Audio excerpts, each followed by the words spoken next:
Hey, everybody. Welcome to Comic Book Curation. I'm Polly. And joining me, as always, is Quiz in spirit because he's not here today. And it's sad. It's sad. But we decided to go ahead and do the show anyway because that's how Quiz would have wanted it. Am I right? He's only asleep. He didn't die. And rounding out our triumvirate of awesome, one of us here in spirit is Jack from Bad Comic Reviews. Link in the description. Jack, how are you doing in quarantine? Uh, I'm technically not in quarantine.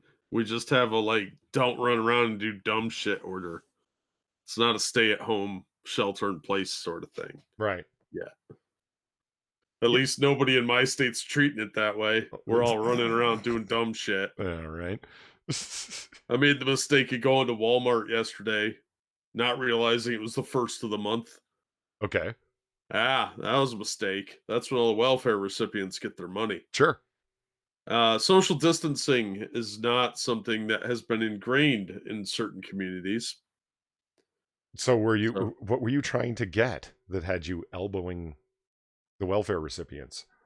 I had to pick up a couple of things from the electronics department, and I was like, "Well, I've got to do it now while I'm in this part of town, or I'm not going to do it because we're probably going to get shutdown orders soon."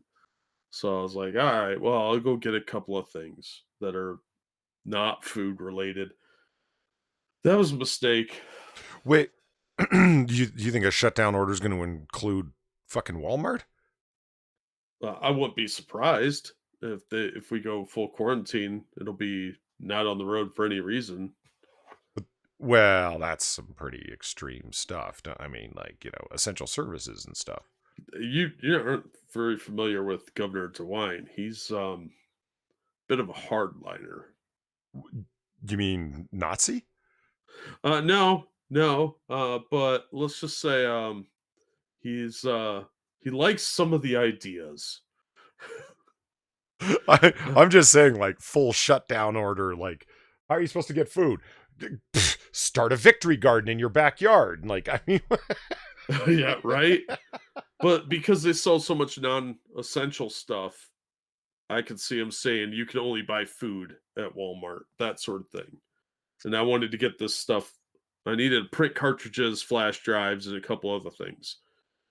I wanted to get it while it was still available in case they try something like that, because I won't put it past them. Say if you can only sell food related items or something like that. I'm not taking that risk that I'm not going to be able to get it. So now I wanted it right now because I'm impatient. now, damn it, now. Yeah. Okay, so let me tell you a story, Jack. This is about a man named Jed. He had a lot of hair, but it wasn't on his head. When you said Jet, I thought you were going to go with the hillbillies of Beverly The Beverly Hills. Hillbillies. Yeah. Yeah, no, it's sung to the same thing. Is it? Yeah. So it's some like schoolyard bullshit rhyme based on Beverly Hillbillies. finding Yeah. oil on his yard, Texas tea. I mean, Yeah. what? That's sad, Jack. How do you know this song? I have childish friends who have equally too much time on their hands. So last night I tried doing a noir bar, and it didn't go well. Didn't go well. Had constant tech problems, and OBS was fucking with me gloriously. It was unbelievable how hot OBS was running, demanding system resources like you wouldn't believe. My computer was running like literally hot enough, like the fan. You could have fried bacon on the other side of it. And then Cynic, who's in chat right now, sent out this picture that if you guys haven't seen it, it's so funny. I love this picture so much. I had to say, It's very adorable. I had to save a copy. I love, like, look at the otter. He looks legitimately scared and confused at the same time. Like, oh my god, the laptop's on fire, which is not that far from the truth. Um, and as often happens with computer problems, for me, it's not happening today. It's running fine. Well, you just jinxed it, didn't you? Well, I don't get it. It's the weirdest thing. Like, what do you mean? OBS has moods. Someday it's just going to be very demanding. It's like a woman. Well, apparently. I mean, that's kind of a fucking piss off. I hadn't done a noir bar in a while, and I open up the bar, and it's demanding so many system resources that I can't even share my screen. And then I'm like, well, how the hell are we going to do comic book curation tomorrow night, meaning right now? And it's like, oh, well, just hope for the best. Maybe the gremlins are busy or have fallen asleep, and booyah, it works. No problem. What the fuck? What a piss off. So anyway. Now you're just taunting them. Gilcotto asks, do you have the air conditioning on or something? No. No. I just fell quiet there and let Jack fall quiet to see if there's any levels popping through on the mic, and I see nothing. Are you hearing hissing? Even one says, I was having problems with the internet yesterday. PS4 lagging and YouTube loading. Yeah, well. Speaking of which, look at everybody who's here, man. Apple A's here, Cynic's here, Gilcotto, as I mentioned, Richo's here, Pete. Pete's here, Evil One. The whole crew. Memes of Destruction. Nice. Matt of Winter's here.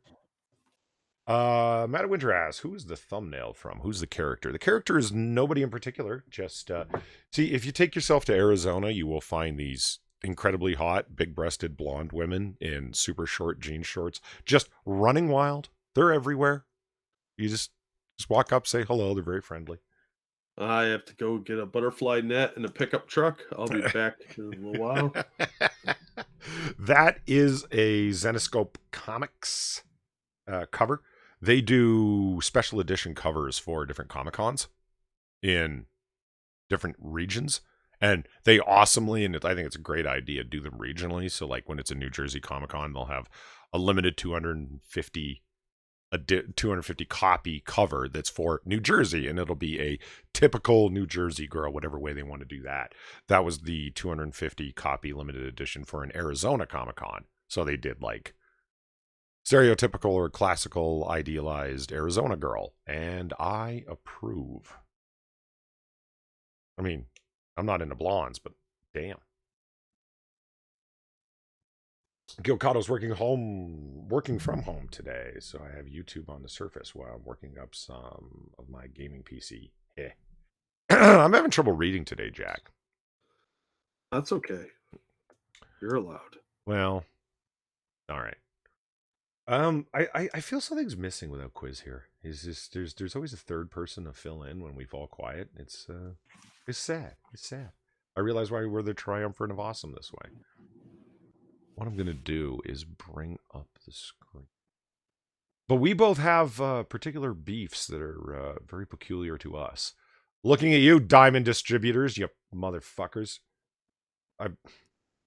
The mask has fallen off and the giant house of cards that was comic books distribution is being revealed. Am I right?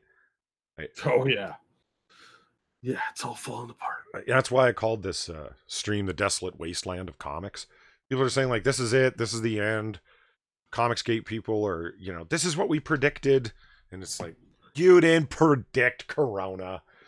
If they did, they have a lot of explaining to do about their Chinese overlords. Right? Right? But what I will say Comicsgate predicted quite accurately in one way is the balance of the system is more tenuous than the pros would have you believe. Like, your boy Zach pushed that in a big way. Like, it wouldn't take much for this whole thing to fall apart. That was a dead accurate prediction, and it came in the form of quarantining for COVID. The system's not doing well. Why don't we go ahead and cover some things that are non-COVID related, and then we'll get to the COVIDation. COVIDation? Okay. Yeah. Let's talk. We're saving Diamond until the end. Do you want to do that? Or you want to do Diamond first? What do you think? I don't care. All right. You go ahead. All right.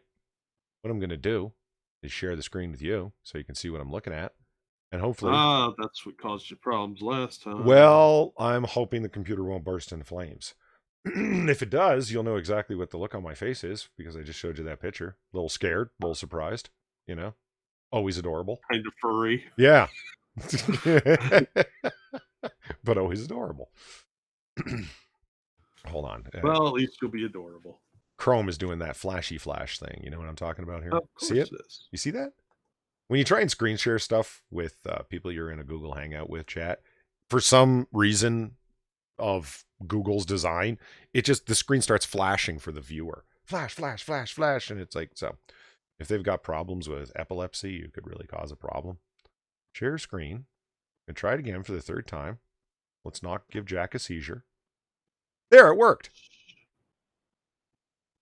There you go, Jack. For now. Well, Drunk Otter is best otter. Wow. Okay, there. It's like I said, I can't read today. I was drinking last night, which caused me to fly into a rage a little bit. Shut up. Which caused me to fly into a rage a little bit sooner than I normally would otherwise. And that's why I took that stream down. It was so frustrating. And it got copyright claim for some music playing quietly in the background. For fuck's sake. Yeah. God damn it. Yeah, you gotta watch that, man. We are gonna all end up on BitChute. We just need to leave now. YouTube doesn't want us. I have a BitChute channel. Well, so do I. But, I just don't support it and promote it and put up original content there that's not available on YouTube. And, I'm doing what everyone else is doing. I'm using it as a goddamn archive site. That's not good. I mean, BitChute knows that they're the fucking ugly side bitch of every YouTuber, right? Yeah, and it's where people go when they get thrown off the platform. That's what I'm saying. When your main chick throws you out, that's the couch you go sleep on. See what I mean? It's your side hoe. Yeah. Yeah, but I think they've got a lot of potential if they can hammer out some minor kinks. So if they could nail streaming down, I think they'll be fine. See, if All Potato says, I don't work on Thursdays to watch you, but I do work on Fridays, which is today for me. I don't blame Quiz, I blame you. Quiz, listen, Quiz, Jack, did you see what happened on Twitter? And I got DMs about this too. Who was it? I think it was Shady said, "You're fired," when I sent out the tweet saying that we were postponing to today. And he just says the tweet that you're fired. And I was like, what if Quiz had the COVID? What if that's it? Wouldn't you feel bad? And he's like, oh my God, he doesn't, does he? And I was like, no, he doesn't. I was kidding. And then I got responses from next 6 minutes going like, oh no, he doesn't really have it, does he? And then DMs like on low key, people coming in going, are you serious about Quiz having COVID? I'm like, no, Chris doesn't have fucking the Rona. Okay, he's fine. He's gonna wake up at like 3 a.m. and be like, what the fuck?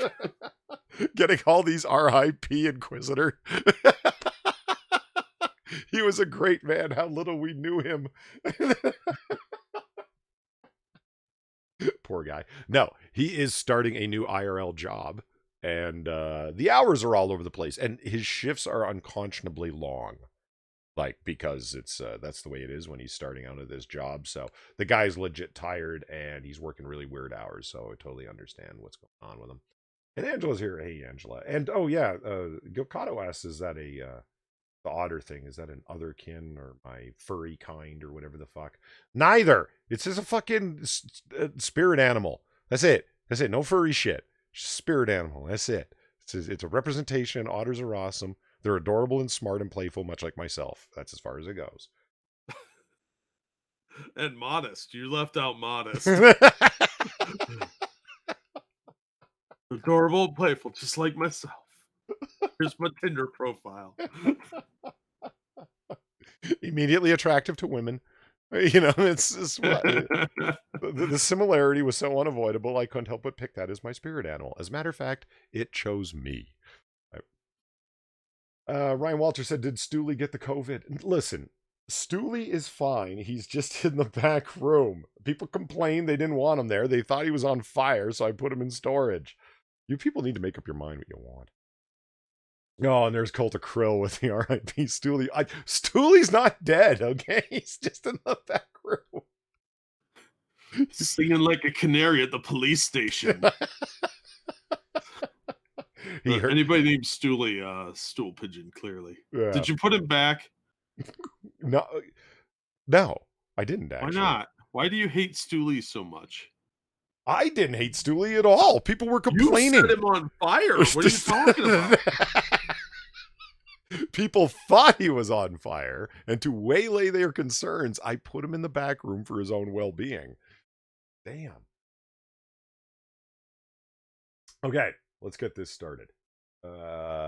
This is actually a great one to start on because, state of the industry, the entire industry is about to collapse. All these pros are going to be out in the streets with like tin cups begging for coins. And look at the things that they're concerned about. Starting the new Warriors. Are we representative enough? You know what I mean? Yeah.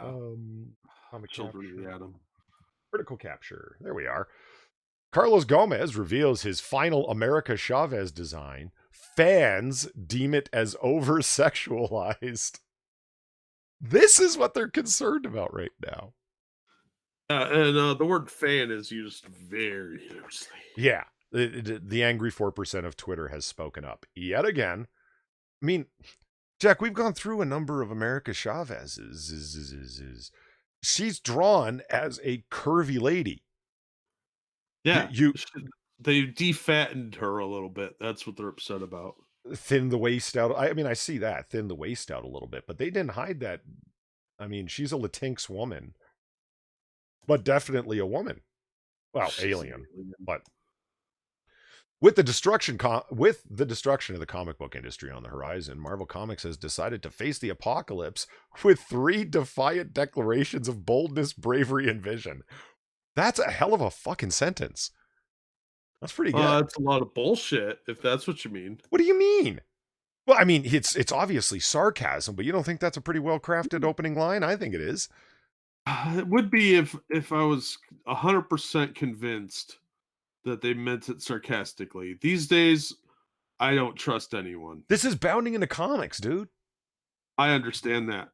All right. But are we going to talk about Peter Simeti? We could. Why? Yeah. Well, oh, you didn't hear, did you? But what? What happened to Peter Simeti? He came out as Comicsgate and has just been a giant asshole online to anybody that criticized him for it. What? Wait, what? Really? Yeah. Are you April fooling me? Nope. It's like April 2nd, almost April 3rd. Yeah, but I live by the rules of Protodon, man. Days blend. The only thing that really matters are my research contract deadlines to me, so. No, he seriously, he this happened. He was on with Ethan Van Sciver and talking to him about it. And he's been catching some distrust from people because it's pretty clearly a move to get readers, because his sale numbers have been pretty bad if you go back and look at some of the alternative book sales.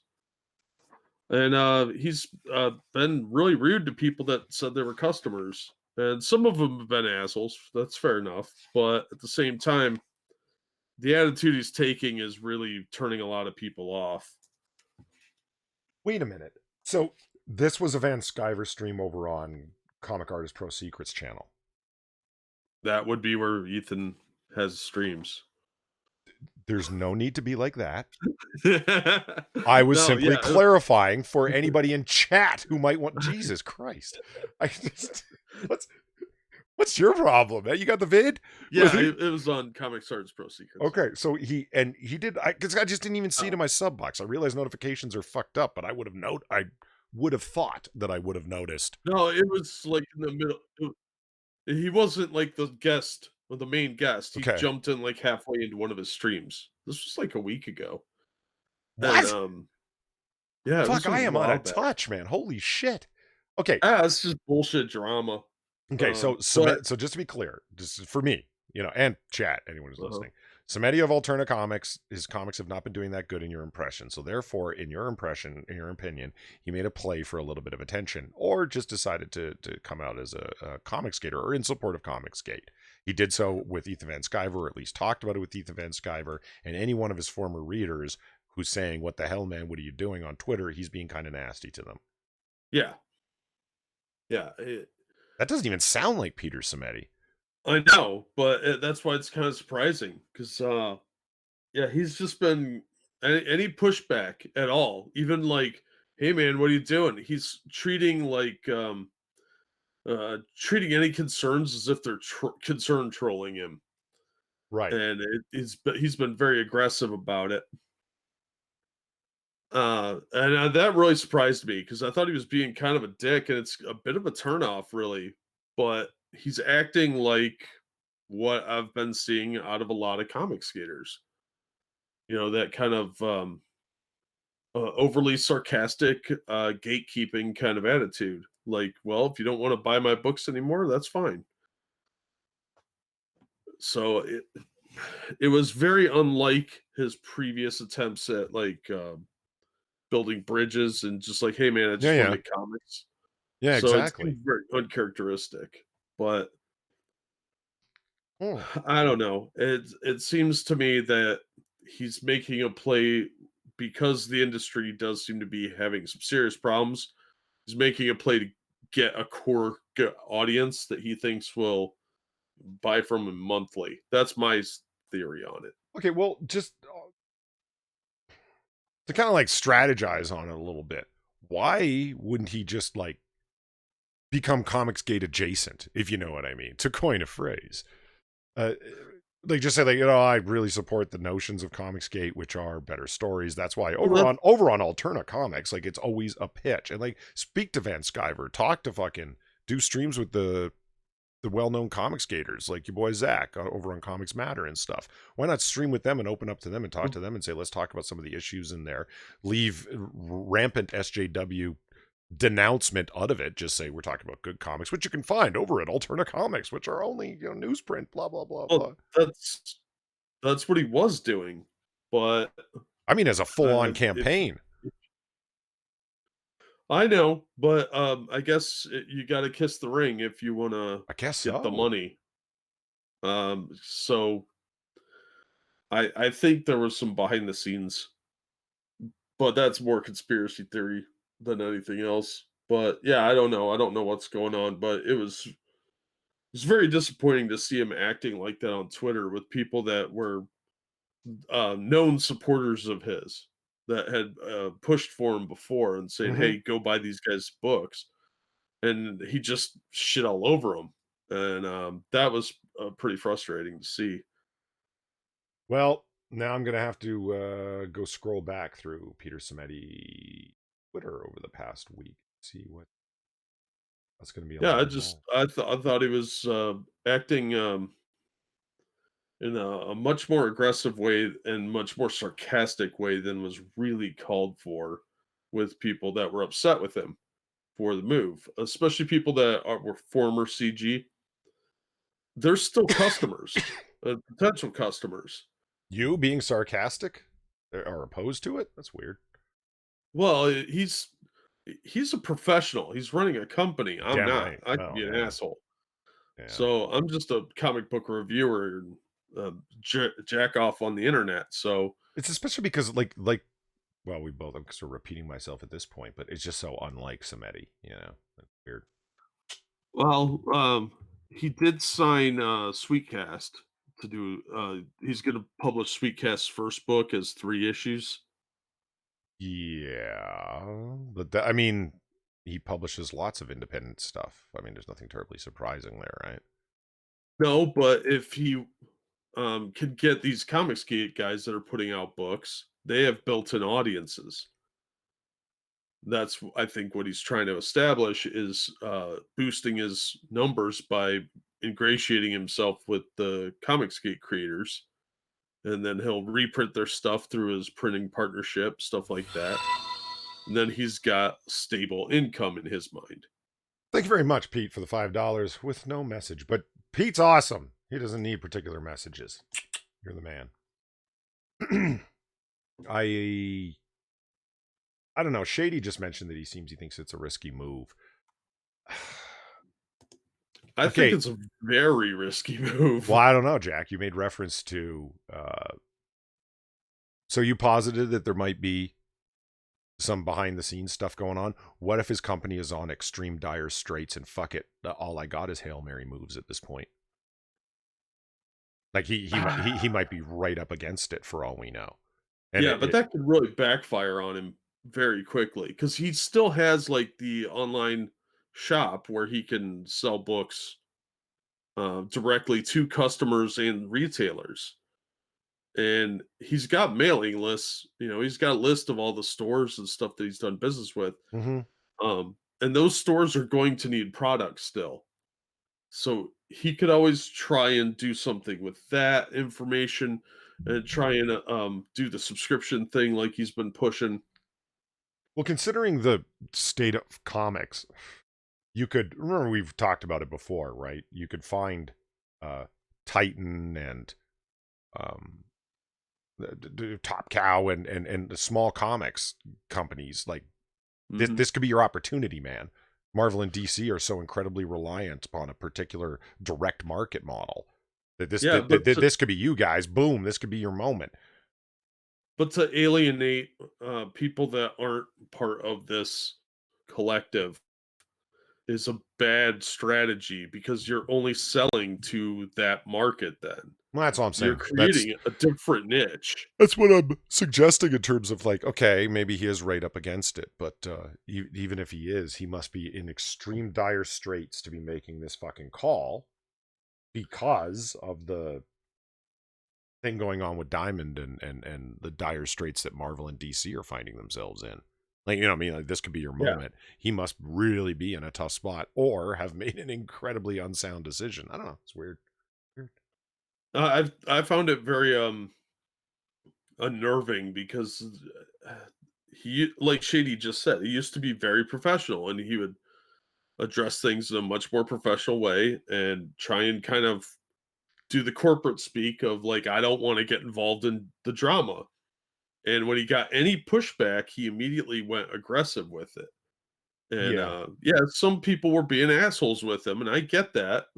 That would be upsetting, but you still have to act like a professional in a Well, professional he was able setting. to avoid all of the people that were fucking with him in massive ways up until now. The whole when you're an alt right white supremacist when he was catching that Yeah. shit, and rebranding Alterna as alt right comics and all that garbage, right? He seemed to handle that much better. What is it? Is it has it gotten to him? Which I can see that guy's put up with a lot of fucking bullshit over the past couple of years.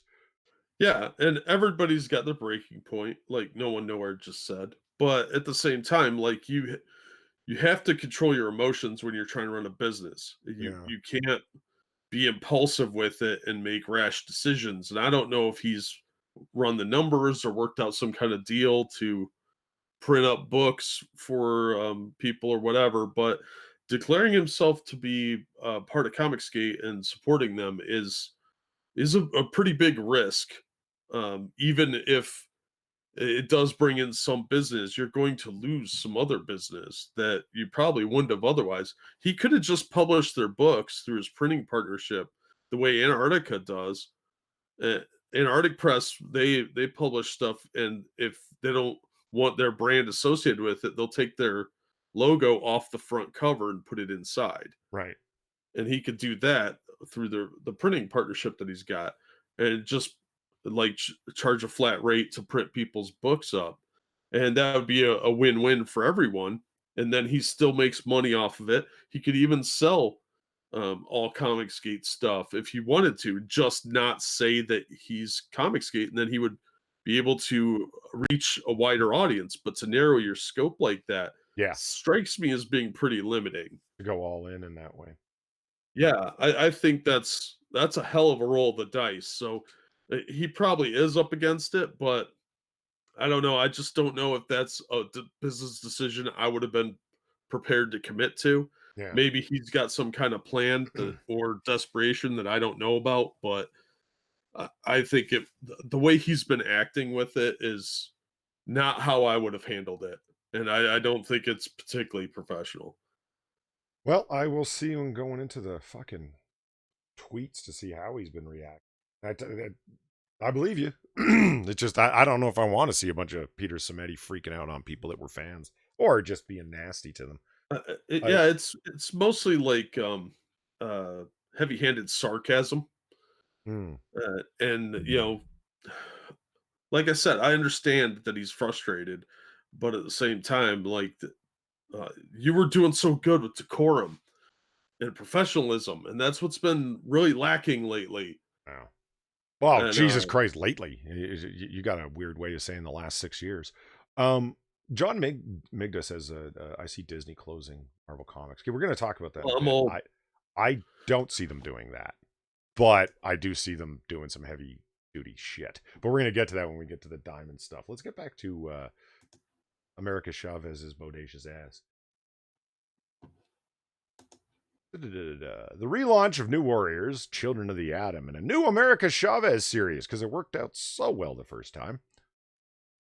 Well, the New Warriors and Children of the Atom seem to be cut from the same unsellable cloth. The new America Chavez, made in the USA book, looks like it might have some life. She actually looks her age, teenager instead of like 1920 instead of like 28 like she did in the first run. From a design aspect, that is, Carlos Gomez recently debuted his final design on Instagram. Check her out. Come on, scroll, fucker, scroll. What's happening? Scroll, motherfucker. Hi. Hi. Oh, there you are. Hello. Oh, there you are. We lost you for a second there. All right. The gremlins from yesterday may be revisiting. We'll see. Hey, Grisella, what's going on? Hey, Grizel. I think what is it? A large part that they did like an Instagram booty shot of Gomez did of her turned around like that, still showing her face. Final outfit design after the editing process. I went the fun route with this turnaround, not necessarily representing the tone of the series. Okay. Problem. I don't see any issue here. This actually makes her look less psychotic. While a number of fans appear happy about the new design, some believe it's, quote, over-sexualized. Let's talk America Chavez. Jesus, that's a dedicated Twitter account. Lord of mercy. I'll say that I like she looks a little softer compared to the first draft. Does Quiz run it? Can you... That would be a deep troll. I don't know. I mean, the guy loves memes and trolling and all, but I don't know if he's that dedicated. I mean, what? Well, would you be surprised if it was Quiz? Impressed. I would be impressed if it was Quiz. He seems to be her biggest fan. yeah, that seems legit. I'll say that I like she looks a little softer compared to the first draft, but I think I prefer the old jacket better, even if it's busier. It's a little more distinct compared to the more recent ones. Whatever. But whatever the result, it's hard to just get over how sexualized this is. How does this say art? How does say that? Oh, wait a minute. That's not how at all. That's he. He does say that this is art that doesn't reflect the tone of the series, and I really hope we're not getting anything close to this in this panel. It's just inexcusable. Like this is what he's worried about right here. This image. It's like, look at my butt. Yeah. Yeah. She's encouraging the male gaze, the whore. Right? When he was announced as the artist, this was my big fear. America herself looks good, and she looks strong and thick, double C, as she should. She also looks like a piece of meat. What? It might be a lot better in the book itself, but right now it's a red flag. This is a conspiracy. I don't know. I don't know who Let's Talk America Chavez is. Let's Talk dead character that's been beaten to death by a terrible Latinx writer. This is a conspiracy theory, but I wonder if Marvel chose this artist in this style specifically because it would appease comics gators. Spelt like alligator. God. America Chavez is cool now. She's not like those silly SJW characters with their covered bodies and respect for women. You can read it too.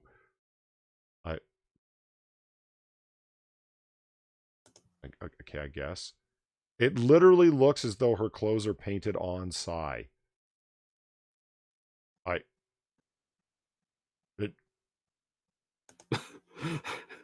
What? Yeah, what? But this is what I mean. Like, okay, let's just name them off. Okay, let's just do it. Ready?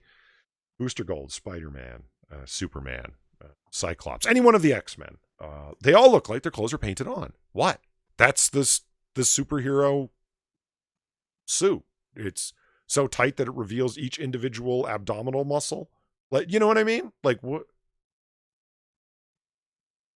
I don't know. It's I know what the problem is.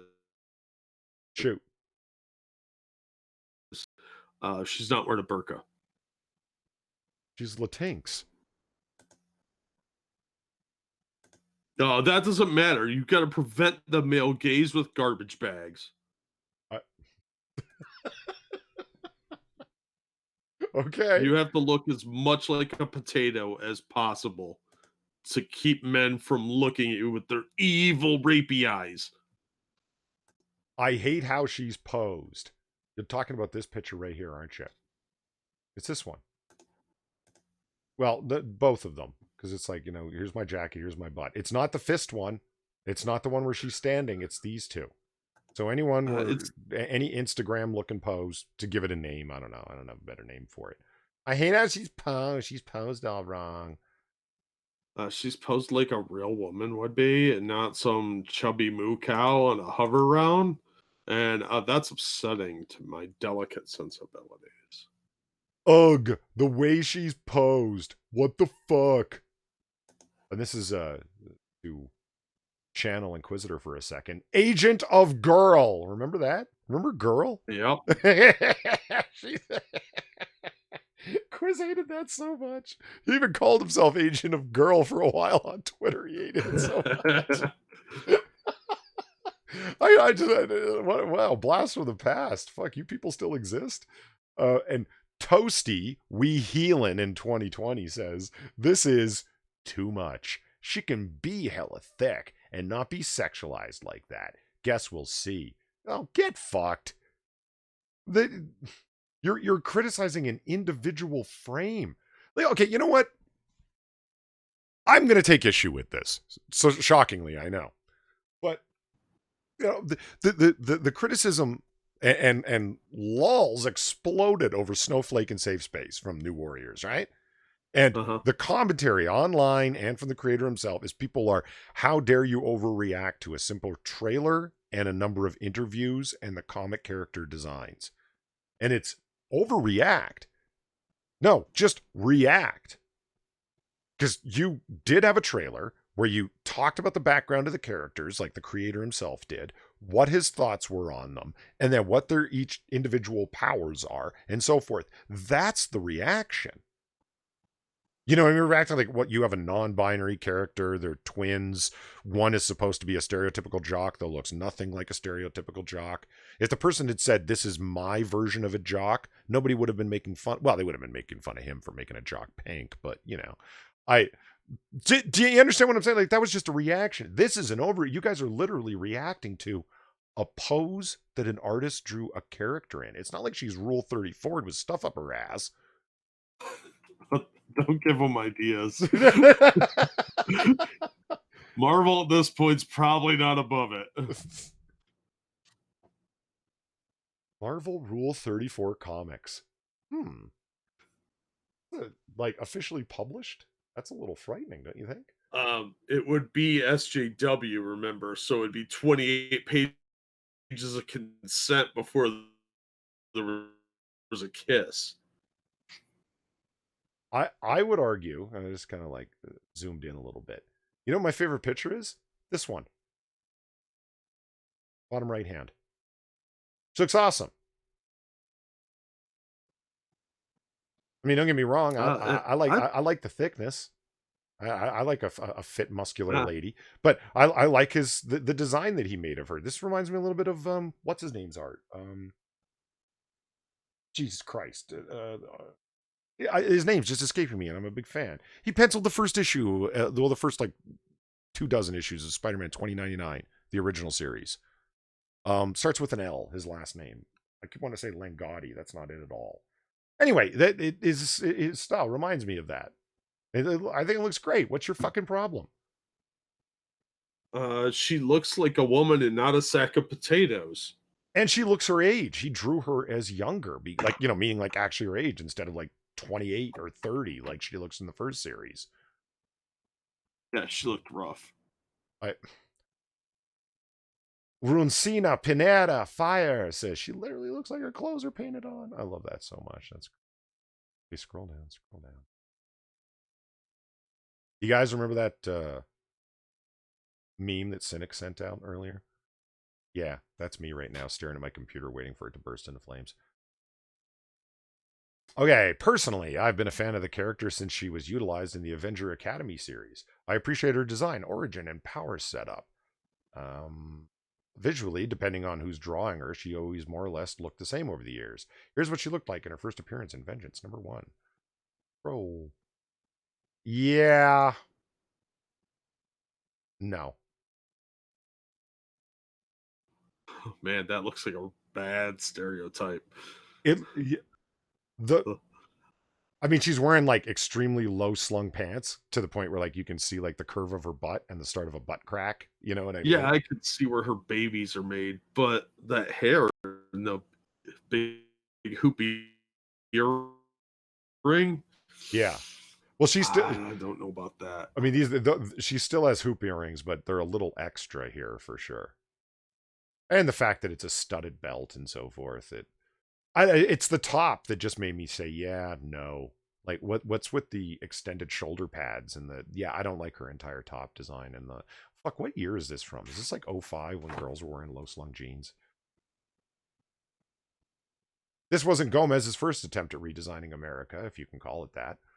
His first set of models were a bit more toned and muscled, but not a far cry from the second effort.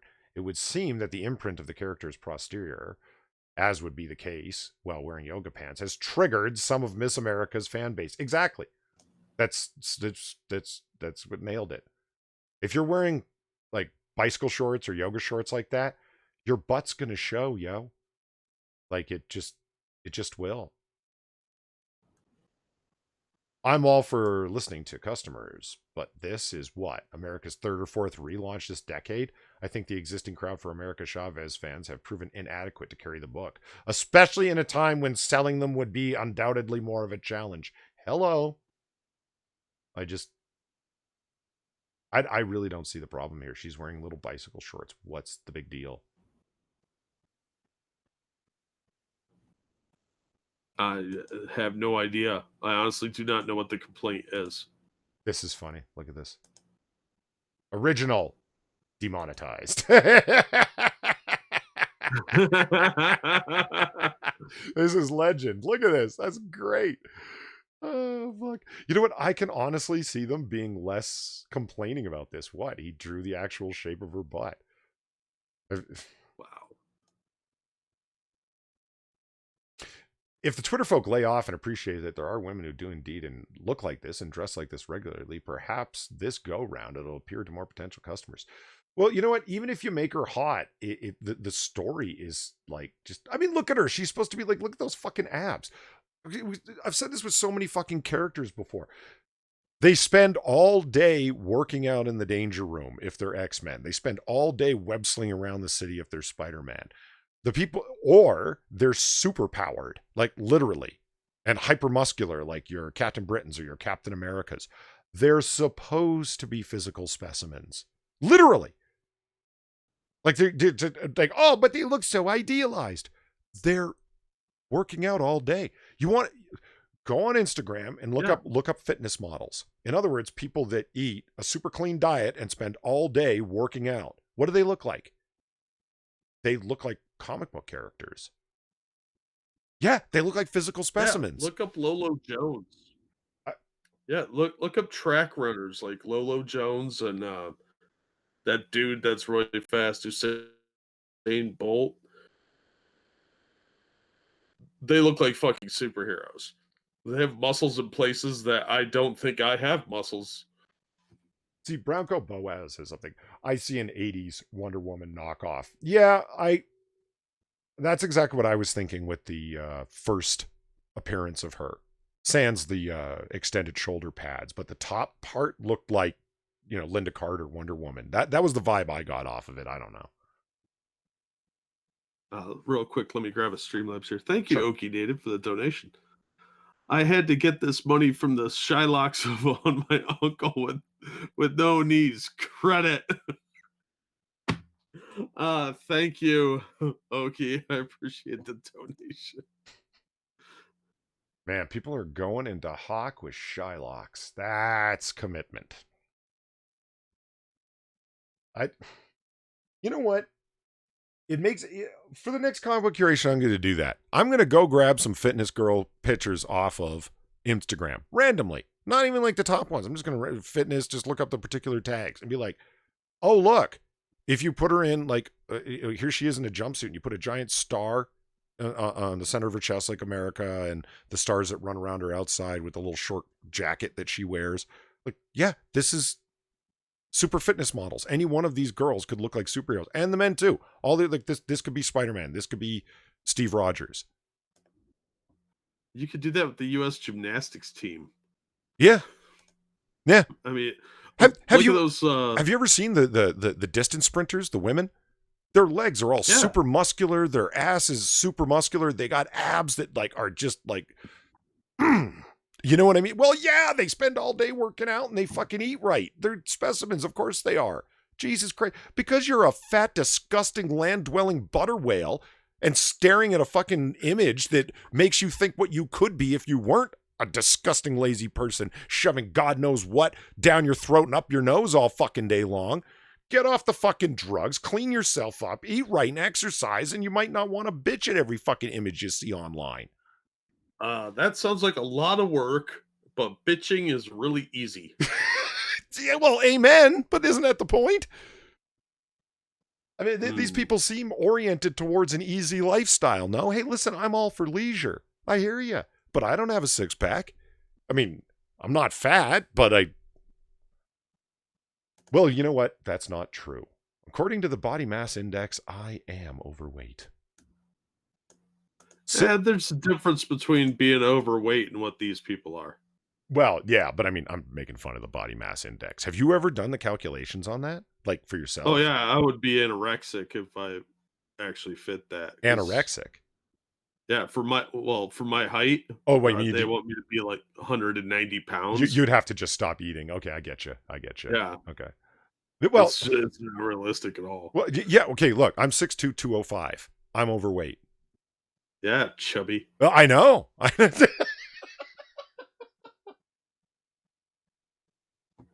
What kills me is it doesn't take into account. I know this is a little off topic, but the body mass index really fucking gets my goat, man. I mean, it doesn't even take into account musculature. Like, so somebody builds up muscle, right? Like, you know, you see these dudes at the gym, right? They got big, broad shoulders, and so they got that sort of whatever you call it, like V shape for men. You know, the muscles that are under your arms, on your back. They're big dudes. You know, you could make like 6 months worth of Mhm. steaks out of them. These guys are so big. I'm not encouraging cannibalism at all, Yeah. but you know, the and they would be considered overweight because of their size, their height, and their body weight. They're assuming it's fat. Man, that thing, don't pay attention to the body mass index, y'all. You're just gonna feel bad about yourself. Let's see.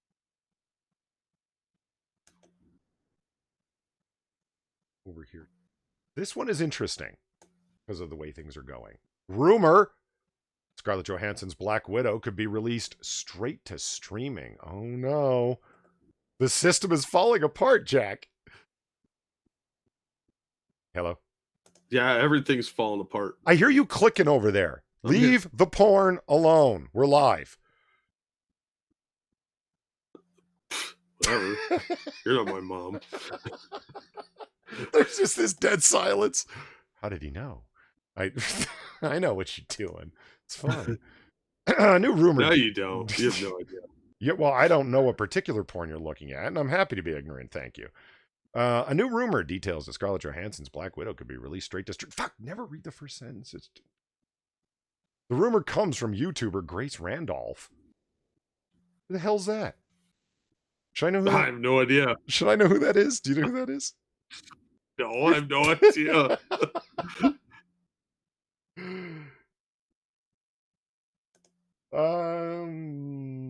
62,000 pounds. Damn, Polly. Start going on walks, mate. What?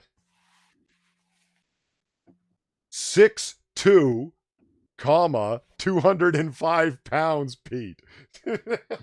6 foot 2 inches, not 62,000 pounds.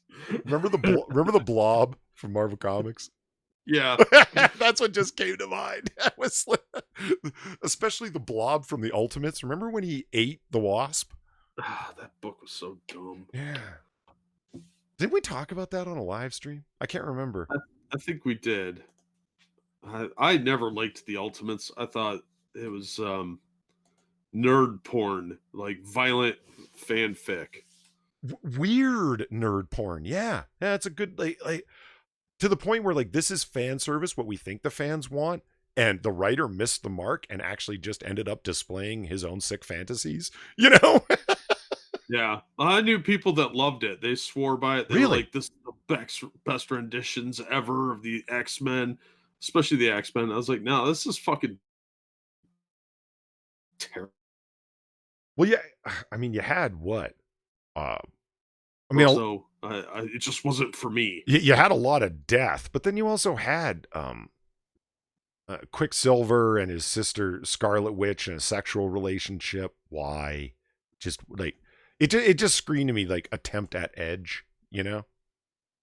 I don't know, the same reason Wolverine got to bang Jean Grey right away. Yeah, it was pseudo edgy. Yeah, see, Cult of Crow points out guys fail the BMI test all the time if they're in the military or spend any time at the gym. Exactly. I mean, I'm a good 15 pounds overweight. They want me down at like 190 just to get on this side of being overweight. And it's like, oh, fuck off. So, like, you know, ideally, I'd be around like what, 175, 180 pounds? I'd be like fucking Abraham Lincoln Langley. Gangly. Langley. Yeah. Just words aren't wording. Okay, Randolph wrote on Twitter. So I did some digging with all the chatter today, and apparently Disney is considering releasing not just Black Widow, but also Mulan straight to streaming. She added, price points, purchase versus rental, when to Disney Plus are all still up in the air. She concluded. I'd watch that. What? Mulan? Yeah, you're cutting in and out for me, so I can't tell when you're pausing and when it's cutting out. Sorry. Oh, fair enough. But yeah, I would watch Mulan and probably Black Widow if they went straight to streaming. I would definitely watch Black Widow. I want to see what they're going to do with it. I like the character of Black Widow, and I have no problem staring at Scarlett Johansson, even though she's kind of a moron in real life. But whatever. Randolph would elaborate on YouTube. Looking. Who? Scarlett Johansson?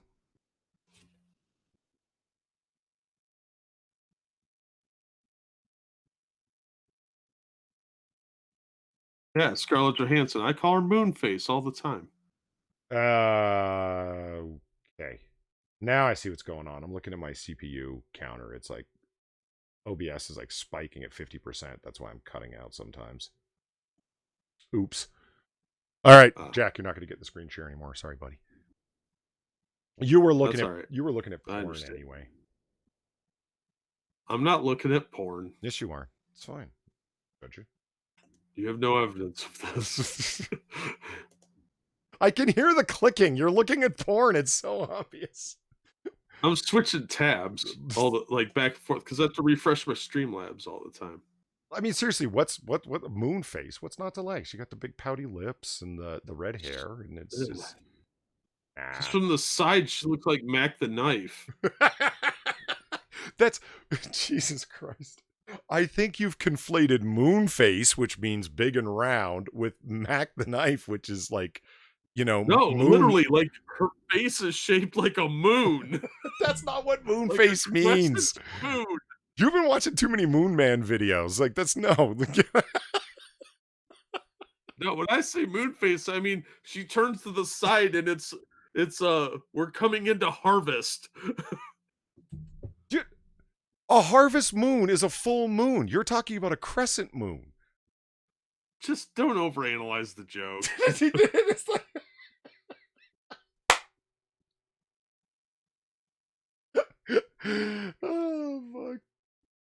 Jesus See, Christ. she's even got that kind of crescent shape in that picture you're showing. No, she doesn't. The one that we're Yeah, looking at right now? yeah, see, the sun is coming from the left side. They've Mhm. obviously had to change this image, and it's highlighting the face on the moon. And if you follow the shadow line around her cheek and up by the side of her eye, you can see the crescent. Okay. You know what I see in this picture? An obvious nose job. Honey, your nose doesn't turn up like that much Yeah, of an that's some angle. Like, photoshopping right, right there. like it's yes, she had a nose job, and if you watch my countdown of the hottest women in the Marvel Cinematic Universe, available on this channel with Weibo Jones. Yeah, I go into that. It's like, here's Scarlett Johansson back in the day, and here's the way she looks now. Oh yeah, you didn't have a massive nose job, and it wasn't even necessary. But I'm not even convinced that that's Photoshop. I just think that this is the horrible results of her insecurity over her nose. What's your deal? And then secondly, why does she need 1, 2, 3, 4, 5, 6, 7, 8, 9 earrings in one ear? What the fuck? I mean, I know, I realize I'm getting a little picky here, but holy shit. I don't. No, Rich, I don't think she's getting old. I think she's ugly. She is getting old, though. She has big cottage cheese thighs.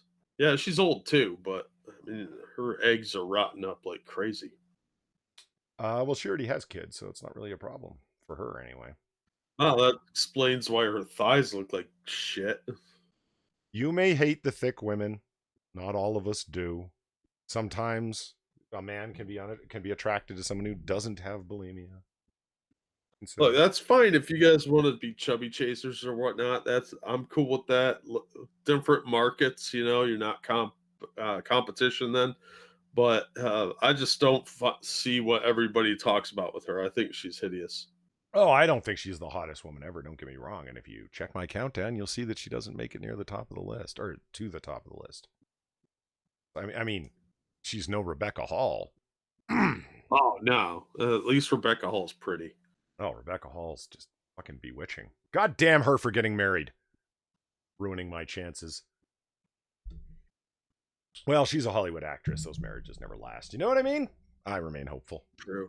Yeah. And number one nowhere says the eye is off. You know what was funny about that video I did? That was one of Weibo's main complaints. Her teeth aren't centered. Her eyes aren't centered. She's really into symmetrics. Okay, so Yeah, let's well, symmetry is a big deal for a lot of people. I like a symmetrical face. I think Scarlett Johansson looks a little bit like Sloth from the Goonies. that is so obviously over the top. Like, because I just got an image of Sloth when you said that, and I'm like, oh, fuck off, man. Especially, Hey, you yeah, guys! especially Avengers Assemble! when he made the noise that was supposed to be a laugh. That's the scene that just came to mind. Where it went, "Rah!" and then all the teeth and everything goes. Yeah, God yeah, damn it, Jack. anybody that's bored out there, go ahead and Photoshop a picture of the Avengers with Sloth over Black Widow. That'd be awesome. You know what? I like me some Scarlett Johansson, and I want to see that. I really, really want to see that. It's anybody out there who's bored. As she states, this person that neither Jack or I know of, as I tweeted last night, the mouse is seriously considered. I love it when the insiders talk all deep like that. It's not Disney, it's the mouse. Hell yeah. Is seriously considering releasing Mulan, which just passed its original release date, and Black Widow, which wasn't supposed to come out until the 1st of May. So they have a little time on that to streaming. She adds, I'd like to stress this is something Disney is considering, and they will likely make a decision in the next month or so. If Mulan, luckily being decided first, and if that works out, Black Widow following suit, and it's probably a lot better than other, blah, blah, blah. So you've heard my opinion on what's going on with the MCU. It's over. It ended with whatchamacallit. Endgame, yeah. Well, no, I actually think it ended with Infinity War, and Endgame was an epilogue. Yeah, I get that, but I mean, the last movie I intend to see was Endgame, so Yeah, pretty much. Pretty much. I mean, Endgame. I will still watch some MCU films, but these are all death throes at this point. You know what I mean? Yeah, well, the sense of obligation is gone, Yep. and Captain Marvel kind of sucked. That Spider-Man movie, I literally do not remember having seen it, but I have a ticket stub from it. I understand Mysterio was in it, but I have no memory of it. That's how bad it was. It ranks up there with Alien Abductions because you don't remember those either. I may have to have regressive hypnosis to remember Spider-Man being in Italy. That's how bad that movie was to me. So yeah, I have zero interest in these movies. They're just not that interesting looking. Same with the TV shows. They're getting all woke with it. I just don't care. I don't want to see that crap. What Marvel TV shows are you still watching? Not watching any of them, Oh, but there's a bunch of them coming out. you're not even going to watch. I'm going to give a chance to Winter Soldier and Falcon. Why? It's just building up to Falcon being Captain America. Well, I like Mackie. I like him too. I think he's a really good actor, but I don't want to see Falcon as Winter Soldier. He's his own character. I think they're diminishing him by trying to make him into Captain America. What? He's got to take a white man's role. He can't do his own. He's got to take a white man's role. God damn it. Well, it's just blackfacing. He's his own character, and he's more interesting as Falcon than he is as Captain America. Well, Cult of Krill brings up the biggest one. Like, Natalie Portman is Thor, no thanks. Well, yeah, that's obviously Yeah, the most egregious piece of shit. Like, you gotta be fucking kidding me. That's gonna be a disaster. I mean, nobody, uh, who wants to see 2x4 Thor? I, there's. I'm sure the alt right will have some very interesting memes come out around that time here, because let us.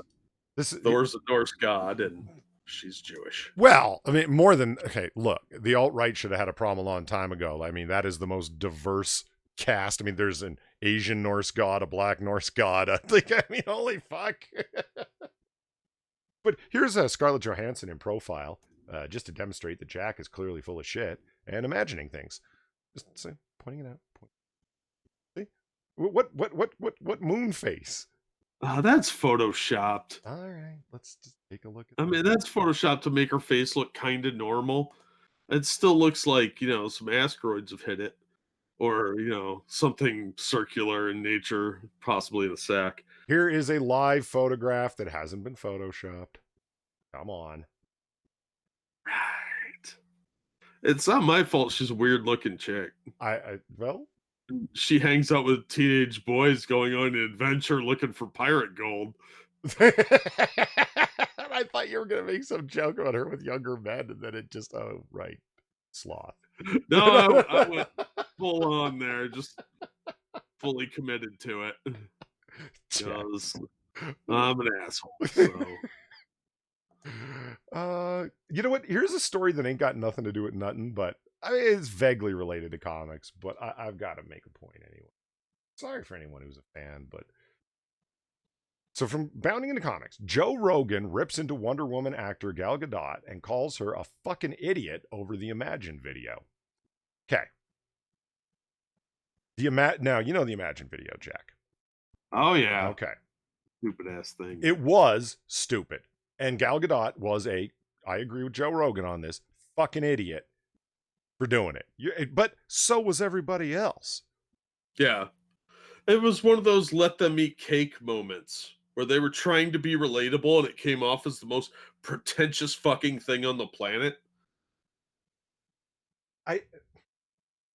My personal assistants wipe the makeup off my face so I can look more like one of the peons and allow me now, well, one of my other personal assistants holds the camera to make it look like I'm doing a selfie like you regular poor folk. I mean, it just had all of the air of garbage to it. You know what I mean?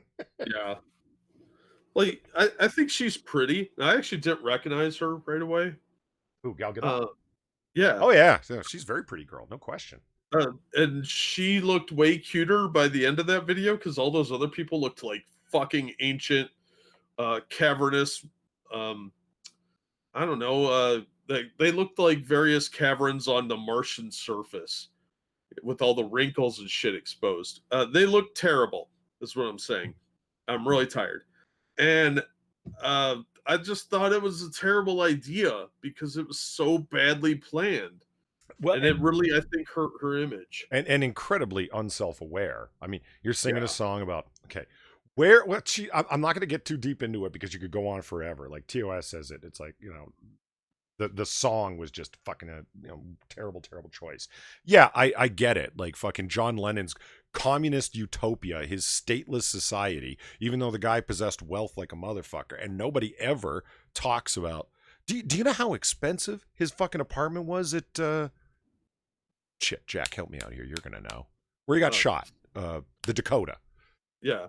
You know how expensive that joint was? You have any fucking It's idea? really expensive. I know that.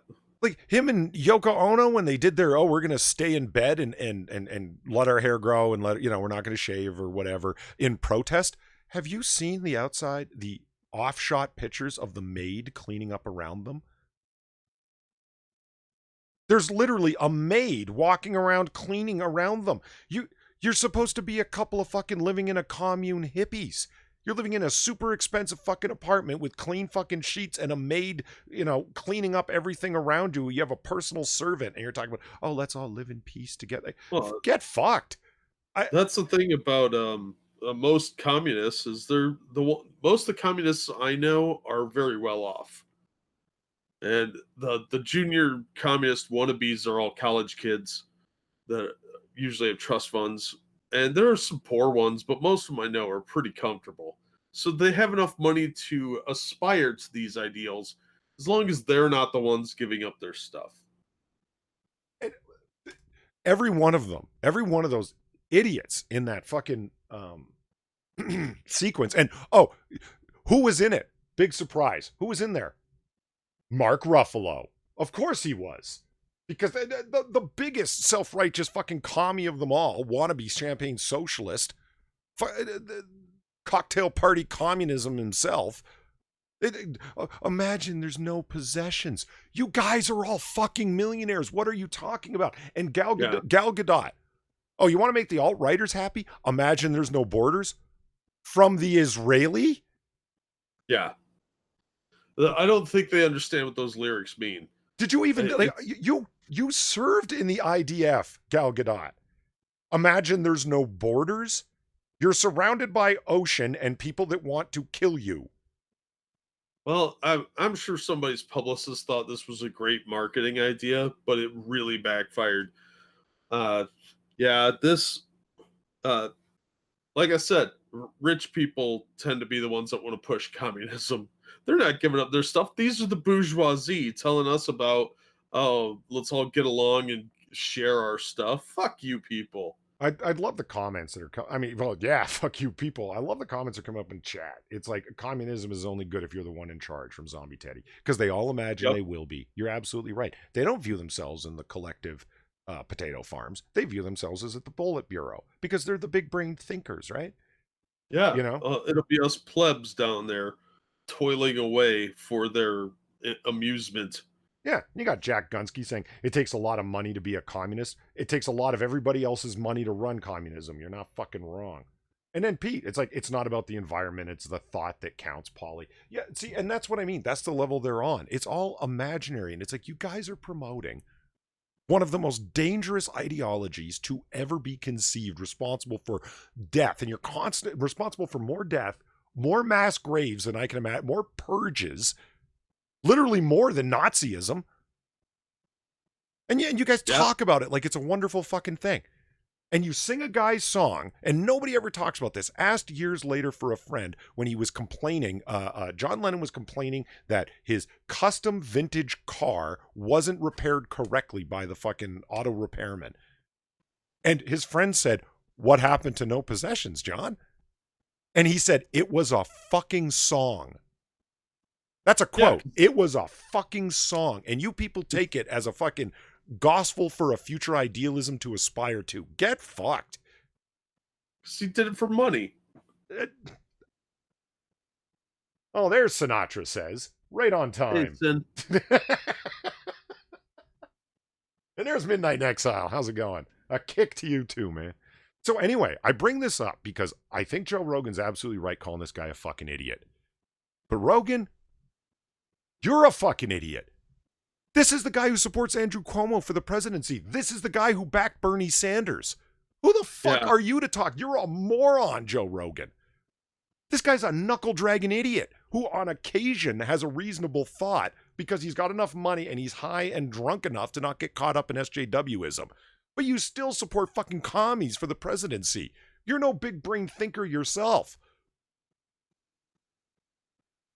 Yeah, I'm not a big Joe Rogan fan. I find him kind of boring because he's always stoned. And stoners, they're only fun if you're stoned too. Otherwise, it's annoying because they're all really annoying people when they're stoned. So, yeah, I don't particularly like his show. He only seems to talk about getting high and DMT. That's about it. I think his voice puts me to sleep too because this is how he talks. So I'm going to be really annoying for a second. Yeah, I don't know about what do you think about this subject, guys? You want a blunt? No, he's got a fantastic mic. I didn't realize that just how good the quality of those mics that they're running are until Sinatra, who's in chat, hey Sin, said, "Oh, I use the same one that Rogan does," and I'm like, "Wait a minute, you don't sound like Jack just did a very good impression of Rogan sounding." And I've seen Rogan on show. He goes, "It's about the size of your fist. That's how far away you need to be away from the mic." And it's like, dude, you're touching the mic every time you talk. You could sound as crisp as any one of the YouTubers, as clear as any one of the YouTubers who use that great mic, like Sinatra or any of the others. But you're right, Jack. That's a very good impression of him. Back the fuck up, man. Yeah. That's what it did, was I just got right up on my microphone like I was about to lick it. And that's what he does. He's practically fellatiating his microphone. I'm sitting 2 feet away from my mic, and it might sound a little tinny because I don't have the shield around it today, but I cannot be that close to a microphone. It makes me feel weird. I'm not fine with that, and it's really obnoxious to listen to him talk all the time because he's sounds like he's trying to put small children to sleep. Like, go to sleep, Johnny. It's okay. It's creepy. Go to sleep, Johnny. take the drugs. All right, let's have some fun. You know we were going to do it, right? DC Comics circles the drain, reveals gay Alfred and Chinese Bruce Wayne, and many more franchise-killing abominations. Sinatra, we could have talked about this too. Chinese Bruce Wayne. Let's do it. DC Comics rolled out on the red carpet with a big snazzy Entertainment Weekly interview for their latest creative team that effectively butchers the Batman canon. Welcome to Gotham High, everyone. This is bad stuff. New York Times bestselling author, like that means anything. Melissa Delacruz, an illustrator, Thomas Alphabet, spoke with the magazine about their upcoming graphic novel, Gotham High, that Entertainment Weekly describes as Batman meets Gossip Girl. Because everyone was waiting for that.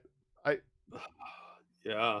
This is a sad attempt to cash in on, like, Smallville, which was kind of out of touch when it came out.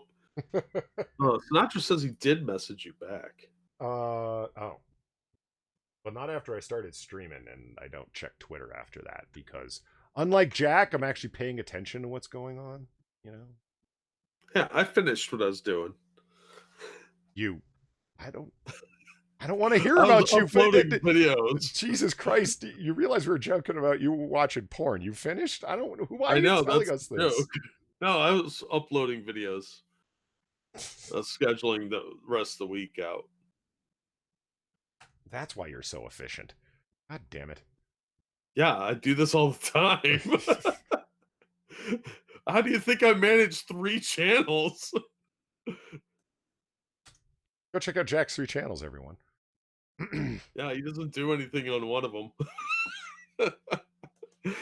Is that the old one that I just found out you did the shit? Oh, no, I'm working on stuff for that one.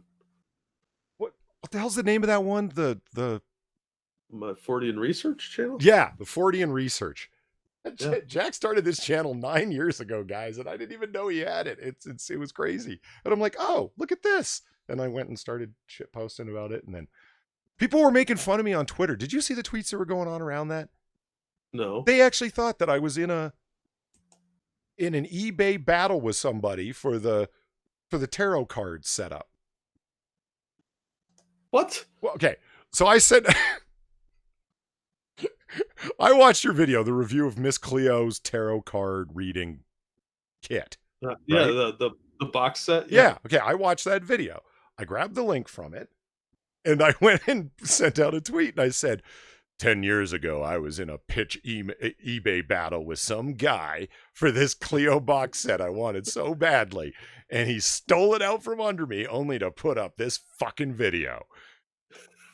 And I didn't mention that it was you. I didn't tag you in it or anything because as soon as you hit play, you hear your very identifiable, distinctive voice. I thought everyone would get the joke. And I had people responding, why the fuck were you trying to buy a Miss Cleo box set, Polly? So we've got a Kung Flu Batman. What's up, Sinatra? Hey, what's up, Sid? Hey. Yes, we do. We've got teenage drama going on in Gotham High. Lovely. So the writer of this series is great. She states, my husband is a big Batman fan. So when DC called and said, we want you to do a young adult line, what character would you like to do? I wanted to do Batman. It's such a fun, iconic character. I could put my own spin on it. He's such a fun character for me to completely change. Alphabet did express his knowledge of the character, admitting he grew up watching Batman the Animated Series.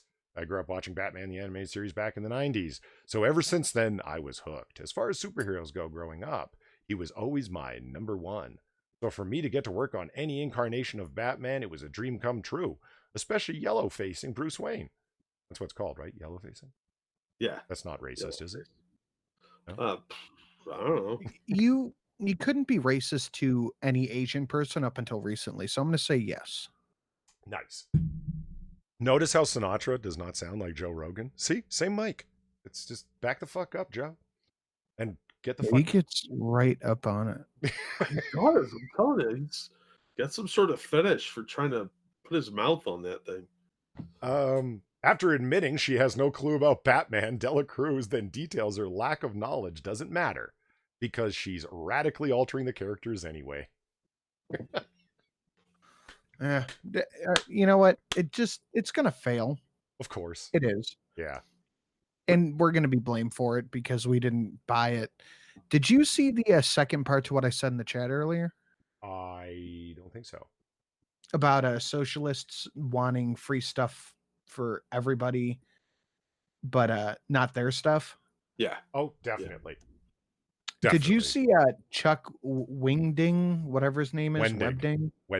Yeah. Webding? No, sure, Webding. Let's go there. That's better. Let's go with that. Webding. He got really mad that his book was being given away to people at a library. Why? Wow. An online library. Because he wasn't receiving royalties? Yeah, because he just wasn't getting paid for that specific time. Yeah. You know what you get off of digital book sales? About $2. And you can still read it for free through Amazon Prime. And then you get half a cent per page. So it's not like he's out millions of dollars on this. Yeah, but it's just funny that everybody should work for free and not have a profit, except for him. Well, of course, because he's part of the establishment. I think when shit gets real for them, the mask falls off. Chuck Wendig had a number of lucrative contracts, and they all came to an end, right? When he got fired for calling people prolapsed assholes online repeatedly on and on with his fuck you, fuck Trump, on and on and on. He eventually got fired. Yeah, so no more Star Wars books for this guy. And now that he doesn't have the money coming in, the mask falls off, and he's not really that much of a socialist because it's like, where's my money, yo? You know? When you can afford to be a commie, it's a great thing, apparently. Yeah, well, see, we all know these guys are hypocrites, and that guy's an asshole on top of it. So I don't feel bad for him at all. It's like because it's a fucking library. Oh, like Our Carlos boy Maza. Maza. Oh God. He's a billionaire. His parents are billionaires, but he's a communist. That there could, you know what? He has got to be the quintessential perfect example of the champagne socialist. No, Oh, absolutely. I mean, I knew. Okay, I got it that he was rich when the stories kind of came out, New York Post, right? And then the details of it. No, not a millionaire, a fucking billionaire. Billionaire. Like it's like, oh, you got money like that. Like you got a house in Florida that you don't occupy. You just go there on vacation like people occupy cheap hotel rooms. You fuck. What's that like? And my mom did not bankroll my fuck. Dude, listen, let me tell you something. When you have absolutely no overhead whatsoever, your living is taken care of, your food's taken care of, your fucking vintage Maseratis taken care of, all of these things. Yeah, the crowdfunding that comes in that you don't have to pay for food and shelter with. Yeah, it's a lot easier to run shit like that. You see what I mean? He's like, my mom didn't bankroll my YouTube channel. Okay, get fucked. Yes, she did. Because your entire living expenses are taken care of before you even got started. That's part of what is meant by, support the show, et cetera, like when we run our Streamlabs and stuff. Food costs money. And we're talking about ramen here, not fucking beluga caviar that guy probably... Is he cutting out for you or just me? Oh, he's been doing it the whole time. Yeah, it's a potato problem. But yeah, everything is paid for. He doesn't pay rent. He doesn't pay his bills. And then he gets like $10,000 a month off of Patreon. Really? Wow. On top of whatever his buyout for Vox was, on top of whatever money he makes on YouTube, on top of whatever else he has, writing gigs and shit like that. Dude is he's a wealthy human. I had no idea that his Patreon was at 10 grand a month. Holy fuck. Yeah, it's somewhere between 7 and 10. That's ridiculous. It's sickening. Like, that guy cries about all this social redistribution shit, and he's got money like that. Come on. Shut the fuck up. Yeah. What's the weirdo's name? Claims to be a fucking deep philosopher and is called the most rational person on YouTube. Tranny wannabe. Sargon? Yeah, Sargon, the wannabe tranny. That's him. ContraPoints. ContraPoints, thank you. It was either that or Destiny. I wasn't sure where you were going. You know ContraPoints pulls in 45 grand a month on Patreon? Yep. 45 grand a month. That's institutional support.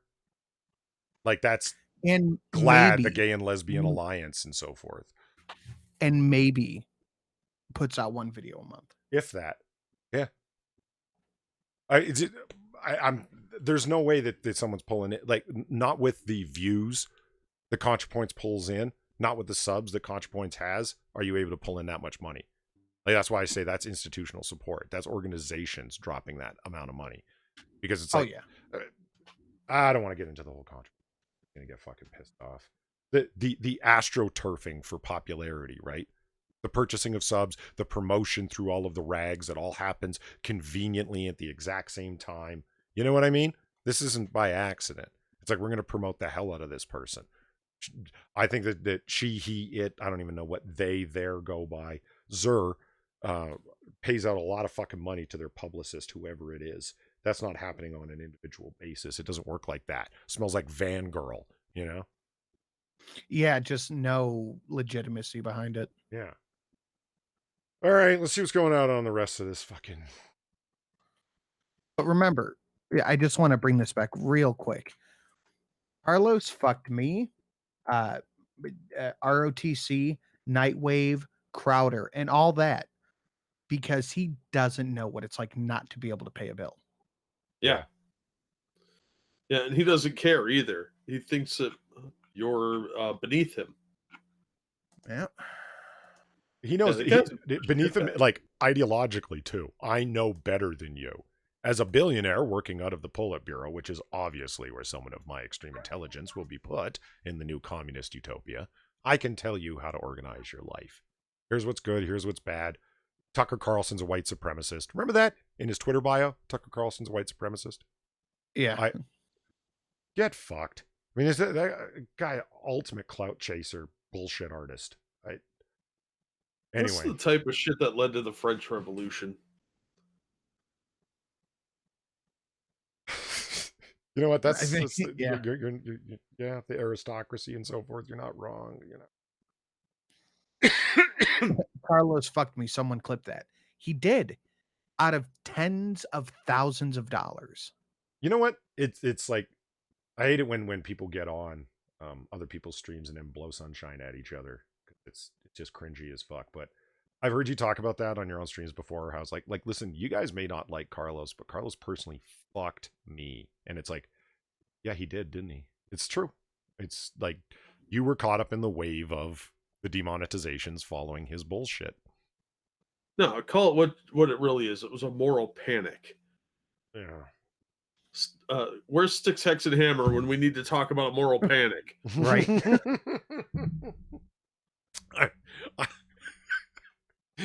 I'm sure this relates to Satanism somehow. We can make it happen. Okay. This is great. She's radically changing the characters anyways. This is Dela Cruz, the writer of Gotham High. She explains Bruce Wayne is a billionaire. He's the richest man alive. So I thought, wouldn't it be fun if his family was Chinese and from Hong Kong? That made it feel real. What? Wait, I thought these people didn't like the Hong Kongese. They don't. That's fucking mind-blowing.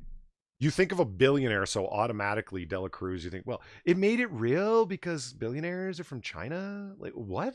What? It was to appease the Chinese overlords that they want to buy their product. This is what I'm saying. Don't tell me that this wasn't a pitch at China and that this is some bullshit you made up after the fact. The main character who's the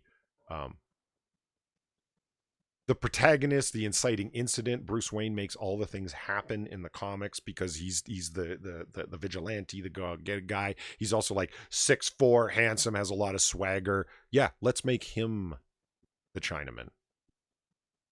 That's Chinaman is not the proper nomenclature. fuck that. If you can say Irishman, Englishman, Scotsman, Frenchman, you can say Chinaman. They're called Orientals or Ching Chongs. Oh my god. This is my channel. That's not my channel. That says so much of the way you carry on, doesn't it? Oh, fuck. Oh, that's yeah. And we also know it's not someone else's channel, for fuck's sake. All right. Do they have a Chinky Pox in the book? You know, I have a mute button available, gentlemen. Let's just fuck off with the dumb shit. Dela Cruz then details she's basically telling an autobiography of her own life using DC Comics. What? Okay. Yeah, it's more of this bitch has no original ideas, so she's going to insert her own personal nonsense into the book. Get this. There's been a big influx of wealthy Chinese people who've moved from Hong Kong to Arcadia in Los Angeles, and that's where my mom lives. I'm part Chinese. My brother lives in Hong Kong, so I thought it would be great to put what I know into Bruce Wayne. I just wanted him to be a little bit more representative of my background and giving him an authentic family. Uh-huh. You fucking bitch, you did a full fucking self-insert. Like, and just admit it. Just outright say, yeah, I just wanted this character to be more representative of my background, which is wealthy from Hong Kong. That is the smallest slice of fucking people in America ever. It's even worse than that because she said give him an authentic family. That's his entire backstory is he didn't have one because they were gunned down in an alley. As for how Bruce Wayne becomes a billionaire, a preview of the graphic novel indicates the money comes from his mother and his mother alone. Fuck the patriarchy, am I right? Right. And then she admits that Alfred will be gay. She states Alfred is not just the butler, but also his uncle, his gay uncle from Hong Kong. Because gays are really accepted in China. I can't. I couldn't write this. I couldn't write this like sarcastically. It gives it this fabulous, crazy, rich Asians sheen to it. Fabulous.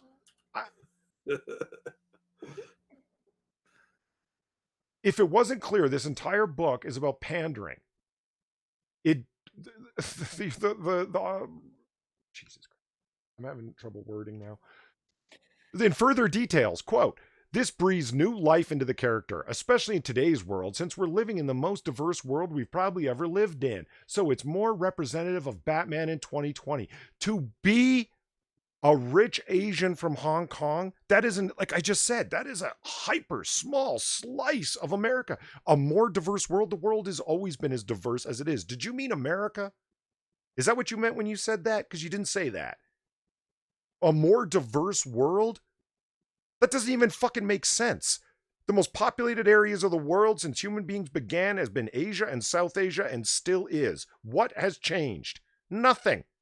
Except for the desire of people that like, oh, like I grew up half Asian in Arcadia and really wealthy, so I'm going to make the main character just like me.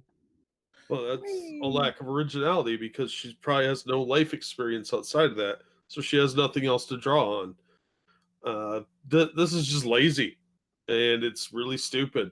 This person should be writing this because it's going to be awful. What, you don't want to read about the Bat Eater Man?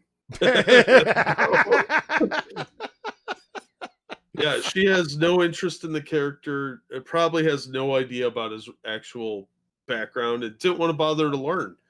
So she's like, well, I'll just make him like my brother. Because that's not some sort of weird, opaditis, however you pronounce that, complex. Oh, Oedipus. Oedipus. Opaditis, that's it. I don't know. Dude, I'm really tired. I was like, what was that? I get it now. Oedipus, I was thinking of Ophelia, and I knew that wasn't right. So I just mashed two words together. Because I have a college degree in English. So yeah, I don't know what's going on here, but this is just lazy writing. And okay, so hold on. I don't know. This is gonna be terrible. DC sucks. When you said Opaditis, you know what the mental image that came to mind? You know the character from Looney Tunes, the slack-jawed yokel with the blunderbuss shotgun and the overalls on. That's what came. I'm not wearing overalls. It's like Opaditis and his brother Cletus, you know. It's like, yeah, I thought of Jedediah Springfield. It's a perfectly cromulent word. All right, let's embiggen our understanding of this article by reading on. Okay, further quote. And since he's a teenager, I tried my best to put a little bit of myself into the character as well, channeling those feelings of being an adolescent and feeling like an outsider, though I was Asian and a billionaire surrounded by other Asian billionaires. I definitely wasn't a billionaire. Oh, this is the writer or the artist talking here. Okay, I see. But oftentimes I felt very separated from everyone and everyone else around me. Oh, who doesn't feel that way? It's not unique to you. Jesus Christ, every single fucking teenager feels alienated. Everyone feels like a fucking outsider. It's not because of the color of your skin. Get over your fucking self. Ugh. I bet this guy owns like 5 copies of Catcher in the Rye. Jesus fucking Christ. When asked on what her inspiration for the story was, Dela Cruz admits she wanted to reinvent Chuck Bass, a prominent character from Gossip Girl. You are literally taking out of Gossip Girl to do this? I thought they were... I pitched a kind of Gossip Girl Batman, and in my mind, I wanted to reinvent Chuck Bass. He's still Bruce Wayne. It's not the Great Gatsby. So he's still brooding. He's still a loner. And he still has all that iconic Batman personality, says Dela Cruz. Except that he's a complete self-insert by you for representation of this hyper-small demographic you come from. She added, but making him Chinese was a no-brainer. Everyone was on board from the beginning. Yeah, I don't doubt it. I don't fucking doubt it. Wait a minute. Didn't you say in the beginning of this that her husband was a big Batman fan? Yes. How does he feel about her fucking ruining his favorite thing? He feels how he's told to feel. Yeah, he shuts the fuck up because he married into money. Fair enough. Patilli, or Alphabet, was much more upfront, admitting the entire slate was wiped clean. He explains, quote, "From an artist's standpoint, the history of Bruce Wayne and Batman was essentially wiped clean. I wasn't held down in any way to one specific thing." So you're just using the generalized name to sell a YA graphic novel.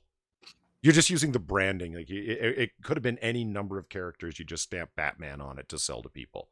You pathetic fucks. Because the fanboys will buy it because they're told to. It's the mentality of the comic industry. That's why it's falling apart. Ryan Walter says, "I prefer Italian urban cheese over Catcher in the Rye." Boo!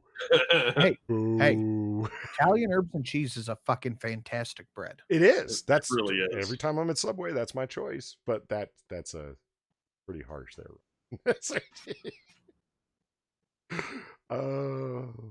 And it's not just Batman and Bruce Wayne that are getting radically altered, but the Joker as well. Oh, what's the Joker, Samoan?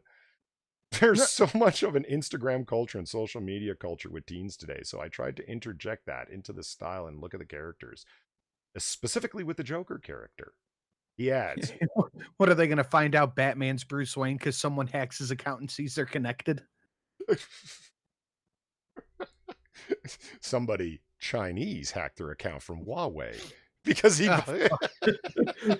the Huawei phone. He adds, he was the hardest character to visualize and design because he's not your average villain. He's almost not a villain at all in any way. He goes back and forth. What are you talking about? He's the ultimate example of the angry white male incel. He's evil. He's the epitome of evil. Anyway, he goes back and forth whether you sympathize with him and sometimes you see him as a villain. So I wanted to give him a look that played off both sides of his personality. So you made him a Chad. He's a fucking Chad. The Joker's face is a laughing emoji. Nice, Jack. I love it. Dela Cruz then coming on your stream. What's that? Jack, I'm still not coming on your stream. Okay. Dela Cruz then details the main focus of this story is a love story. She explains, "I wanted to write about a young Bruce Wayne, so obviously there's going to be a love story. And obviously it's going to be interracial because, you know," I just add that last part in. "The Joker's pretty hot, so he's got to be in there." That's where I started. What, the Joker and Bruce Wayne are in a gay love affair? No, Selena Kyle is the pivot point. Selena Kyle is a trans person, fucking both of them. What, they went full way? Probably. They went full YA with a love triangle with Selena Kyle as the pivot point. Yeah, the Joker is she can't decide. It's a Betty and Veronica situation. Gotcha. She can't decide between the funny guy or the brooding darkness. Jesus. Oh yeah, there it is right there. In fact, there's an apparent love triangle between Catwoman, Joker, and Batman. She explains it by referencing Truman Capote's Cold Blood. Of course, she's a Capote fan. Fuck, this article's long. I can't do it. I'm done. All right. Oh, Jack, I saw that you sent this article. This is great. Ellen Page claims President Donald Trump is destroying the world. So one thing she can't headbutt her way out of. X-Men actor Ellen Page took aim at President Donald Trump, claiming he's destroying the world and destroying the future. Oh, shut up, irrelevant bitch. Page made the... Look, go ahead. It's not her fault that her forehead comes up with these ideas because it's so massive. She's got a big brain in there, like a special. She did Juno. That's it. Why does anybody give a fuck what she has to say? Oh, she was also an insufferable character in Inception. No, Juno. She was in the X-Men movies. Listen, Jack, I've told you before. Stop bringing that up. I love the character of Kitty Pryde. I've been a fan for a long time since I was a little kid, and to have her playing her is just it's a fucking look. When the Juggernaut was chasing her, she could have headbutted him and won because that forehead is gigantic, and I'm pretty sure she has a receding hairline. I'm just thankful they gave her a very small part. Like, I mean, considering that she's one of the main characters in Days of Future Past, she's not in it very much, which is, good. Because she always plays it. Every character she plays with insufferable arrogance. Like, go watch Inception again. Like, somebody offers her a chance to be a dream architect something she didn't even know existed in terms of the technology and this entire world of thought stealing and corporate espionage and all this stuff. And immediately she's barking and bitching at people. Like, you don't know what you're doing. And that's why you can't dream anymore. Your ex-wife's going to kill it. She's absolutely insufferable in that fucking movie. Why did Christopher Nolan tell her to turn it down from 11? Because Ellen Page is slowly turning into Rosie O'Donnell. Take a good look at her and look at Rosie O'Donnell, and in 20 years, that's what she's going to be. That's a fair point. Side of the head shaved butch lesbian looking like she sits at a truck stop. Yeah, I can see it. Page made the comments in an interview with Variety to promote her directorial debut alongside Ian Daniel for the documentary. What documentary? I don't know. You're the one reading the article. Oh, There's Something in the Water is the name of the documentary that will arrive on Netflix in the United States on Friday. It is currently available to stream on the platform globally. The documentary is inspired by Dalhousie University professor Ingrid R.G. Waldron's book, There's Something in the Water, Environmental Racism in Indigenous and Black Communities. Oh my God. Oh boy. Oh my God. You know what? I'm going to do a review of this comic. I'm going to read it back to front. And then I'm going to burn it and then review how well it burns. Nice. You're going to do, okay, of the Batman comic? Yeah. Well, we moved on. Oh, what are you talking about? I'm sorry. I've been working on tomorrow's video. Jesus, you and Jack, man. You guys are like kind of here, but not really. We are now talking about how Ellen Page says that Donald Trump is destroying the world. And she... I thought that was related to the Batman article. No, not at all. You need to work on your segues. Oh, it's my fault.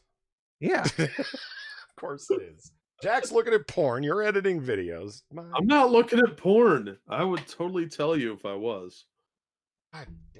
Okay. No, it was not related. Wait a minute. No, hold on now. I need to go back and clip that and put it up on Twitter. I actually said, okay, I'm done with this article. I don't want to hear about it anymore. I'm moving on. And you went, okay. Oh, did I? Yeah. Whoops. I was gonna not say anything. Yeah, you should have called that out immediately. I just remembered it right now. I was like, wait a minute. I need to work on my segues. I did segue. And you agreed. You work on them better. It's still somehow your fault. It's always fun on Polly's channel because things always run smooth. What was that comic called? Because I really am going to pre-order it, the Batman one. Gotham High. All right. Yeah, this is Ellen Page. She's being interviewed by Variety as a promotional bullshit thing. You know, Variety, Hollywood Reporter, they're complete access media. As soon as somebody's got something to plug. Today. What? I'm pre-order your copy today. That's what we call thinking out loud. How do I? It'll be released on the 7th. Yeah, I'm getting it. 4 days to wait. Fuck it. Yeah, I'm going to get it. Ordered. No, I mean, BG says it's, my incoherent rambling and everyone's just used to it being, well, that's part of the fun. Have you ever been by Noir Bar? It's not exactly orderly. Okay, no, this is about her, Ellen Page, plugging and promoting her documentary coming up on Netflix called There's Something in the Water. There it is. There's always something to plug when they do this. Yeah, and that's what I mean. It's the Hollywood Reporter and Variety Magazine, the two major staples of Hollywood shillery, are total access media. They only say positive, glowing things, allowing actors to spout on and on about their political bullshit because they won't get to interview them next time they need something to plug. They're access media. Do you know what I mean? And this documentary is inspired by a book from Professor Ingrid Waterston. There's Something in the Water, Environmental Racism in Indigenous and Black Communities. Page describes environmental racism as, quote, essentially the disproportionate placement of landfills, hazardous industry, etc., put next to Indigenous and Black and other marginalized communities. What? Wow. Speaking with Variety, Page also takes shots at Canada's Prime Minister Justin Trudeau as well as President Donald Trump. Oh shit, she don't like nobody. She was like, I'm going to headbutt them all. On Trudeau, she states, he's not doing a very good job, particularly in regards to environmental issues that affect Indigenous people, and very much supporting corporations that are invading the lands of Indigenous people. She added, despite declaring a climate emergency, he continues to support these corporations. That's incredibly unfortunate. I most certainly hope that changes. Because I, a skinny, ugly, mutated forehead lesbian, get to tell people when they're being moral or not. Ugh. I added that last part. She was also much more dire in her comments about Donald Trump. Shocker. She states, it's devastating. It's destroying the world. It's destroying the future. It's happening right now. Again, it's disproportionately affecting marginalized people in the United States, Canada, and so many places in the world. It's mind-blowing to me that those with power and influence and significant wealth would want to do everything they could to stop this. Oh, she's so dramatic. Oh, don't you just feel like going and supporting some Indigenous people awash in oil? I don't know. Are we allowed to dunk them in oil first, or do they come that way? Well, the thing that she's talking about with... Do they come pre-lubed? Is that whale blubber, or are you just happy to see me? I mean, remember this thing right here, this little click? Ellen Page targets, I guess you guys can't see it, so let me just tell you what it says. Ellen Page targets Chris Pratt for attending infamously anti-LGBTQ church. Remember that? Yeah. Oh, yeah. He just mentions a church he belongs to. At some point, this church was not pro-LGBTQ or whatever the fuck. He didn't even say anything about the LGBT community. He just mentioned that, you know, he's big guy of faith and mentioned the name of his church or whatever in an interview. And then she just went fucking nuts. Why don't you tell him about how evil your church is, Pratt? Like, it was like, oh, fuck off, lady. Well, wasn't Pratt under fire for a couple of things at the time? And it all had to do with religion, but I remember the church being the big one. I remember him doing he was talking, I remember when he accepted an award, whatever it was, and he mentioned vaguely, like, I'm a man of faith, and that's all he said, something along those lines. Yeah, it's something like that. And then went, but very, very vague, you know, just kind of mentioned faith of his own in some kind of way. And then went on to say, we can't all be angry at each other, a forgiving thing, because he's talking, you know, the current polarized climate, and every single person that had gotten up to accept an award previously went off on some red-faced screaming session about whatever they were righteously indignant over that moment. And he just makes a speech about, you know, whatever. And people say, you know, oh, you're a fence sitter. You don't understand. There are no spectators in a revolution was lobbed at him multiple times. People need to stop hiring this crazy bitch. Like, she's in the Umbrella Academy. Just let her make her little fucking documentaries. This is the second documentary that she's made. The previous one was going around the world and interviewing people from LGBTQ communities to talk about how hard it was for them. It's like, let's go talk to some gay people in Botswana. Let's go talk to some gay people over here in this. Like, yeah, and nobody fucking watched it. In the same way, nobody watched, what's her name? Lady Fistington there. Played Captain Marvel. What's her name? Brie Larson. Brie Larson. Brie. Okay, so Brie Larson made her own movie and directed it. Did you guys know that? The unicorn one. Yeah, Unicorn Store. I didn't know that. Yeah. It was a complete failure. Nobody fucking watched it. Nobody fucking cared. The only way it got bankrolled is because she now had the star power of Captain Marvel behind her. And it's like, I want to make this little personal project called Unicorn Store. And it's like, isn't it on Netflix or something? Sure. Where else are you going to put something where they can't actually track what a complete fucking failure it is because Netflix won't release those numbers? How did they turn that into a Batman comic, though?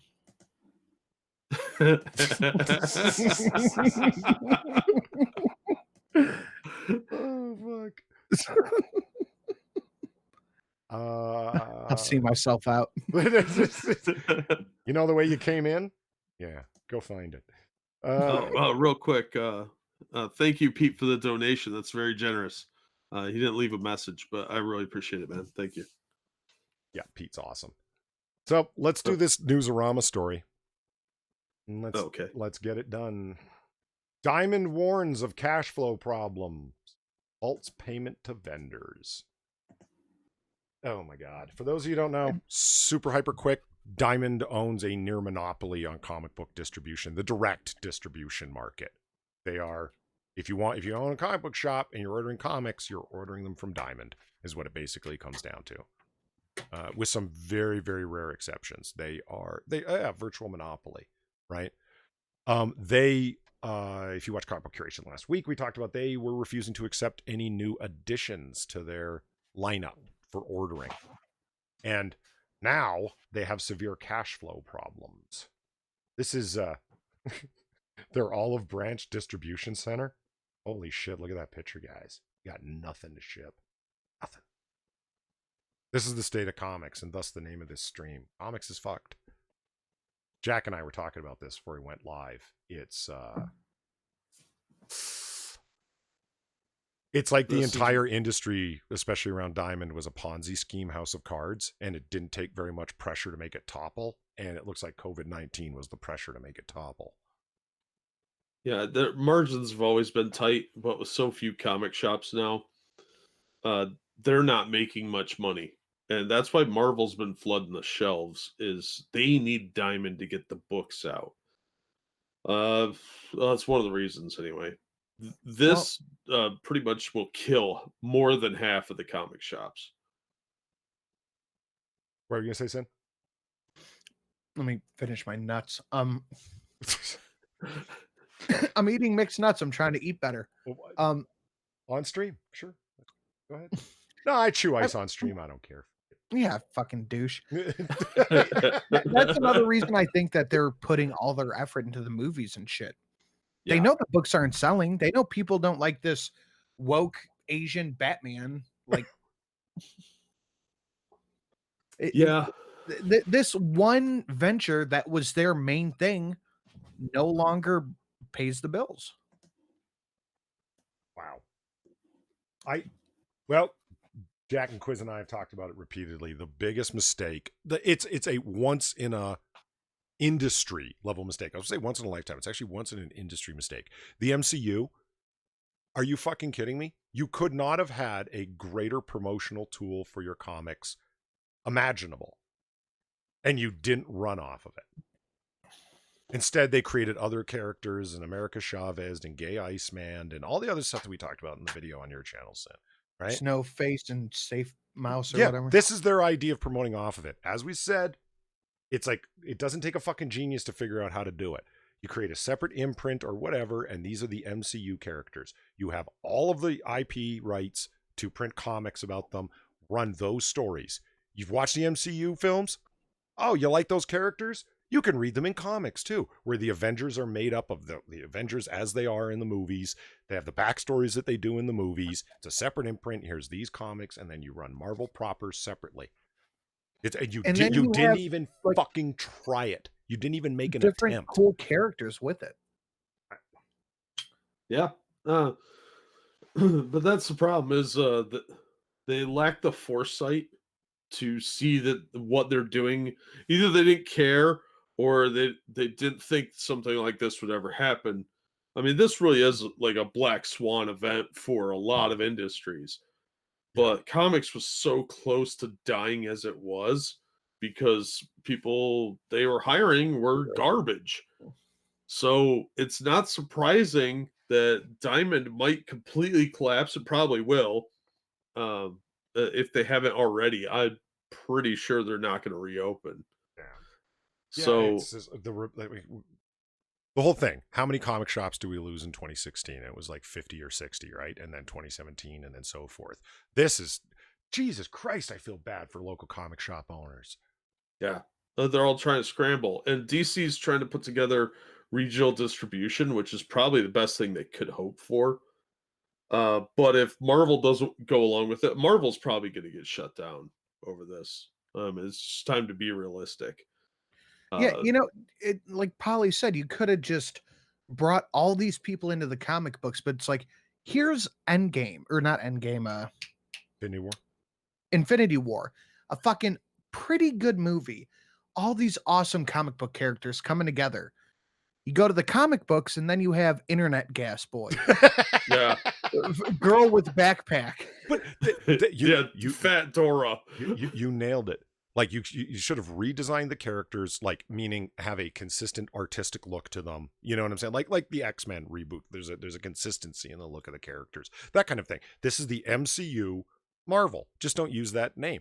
And people, it drives me fucking crazy because people talk about, the comic book industry, like sequential art, like it had its day. Pulp magazines had their day, comic books had their day, and it's over. It's like, you know how much garbage that is? Look at young adult novels. Fucking from Twilight, Harry Potter, the fucking, I keep wanting to call it Revenant, but that's that Leonardo DiCaprio film that I really like, but turned out to suck. You didn't like Revenant? I didn't. I thought it looked fucking gorgeous. It's a fantastic looking film, but really the whole film is Leonardo DiCaprio grunting and groaning. I didn't watch it. I don't know. I think he had sex with a bear in that movie. I want. Well, no, the bear tried to have sex with him, and mistakes were made. I was led to believe it was like, he's playing legendary mountain man, et cetera, et cetera. I'm like, this is gonna be cool. It's gonna be like a quasi-Western period piece. It's gonna be fucking fantastic. A chance to see Leonardo DiCaprio in a Western where he's not like a skinny little kid with a 40-gallon hat on. You're referencing Quick and the Dead. If you've ever seen that, he looks like ridiculous. I just saw a pretty good Western today, called Badland. What year is it from? It's pretty recent. I'm a huge fan of Westerns. Let me make a note. I'll go check it out. It was good? On a Netflix. It was pretty good. It's got Maria Sorvino, Kevin Mackley, Trace Atkins was in it. Mira Sorvino. Yeah. Oh, fucking haven't heard of her in a hot minute. Jesus. Bruce Dern was in it. Of course, he played the old guy. Nice. You know who I always think, when I think of Mira Sorvino, I think of The Replacement Killers. You know the Chow Yun-Fat film? Uh-huh. Oh, man. No, I was thinking Mimic. About the giant roaches. Oh, that's fucking creepy. Oh, I don't know that film. Mimic? Really? Yeah. It's about giant roaches that adapt, and they can like disguise themselves crudely as people and then eat people. It was pretty fucked up. Well, okay, X43 says, I love The Quick and the Dead. So ridiculous, but so funny. You nailed it. That film is absolutely ridiculous, and I love it. It's a farce, and it's awesome. I don't know. I can't explain it. I've seen it a number of times. And anytime you have Gene Hackman playing the villain cowboy, your film's automatically going to rock. I mean, that's just, you know. I love cowboy movies. Fuck yeah. I'm a huge Western fan. Great stuff. That's why I was like, new Western? I haven't even heard of Badland. And not lands, just land, right? Badland, yeah. Okay, cool. Yeah, I'll look it up. And get it from a perfectly legitimate source, I assure you. I mean, it's on Netflix. Yeah, I like having my own copies, though. So I purchased them from perfectly legitimate sources. Yeah.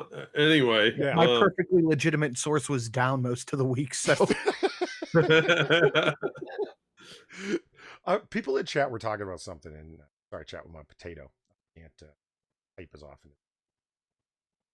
I'll type in, at SIN, and then I slowly see the letters popping up. It's just, Anyway, you guys are talking about Sam Jackson. It's like, Samuel L. Jackson's in that, and I'm not sure what you guys are referencing.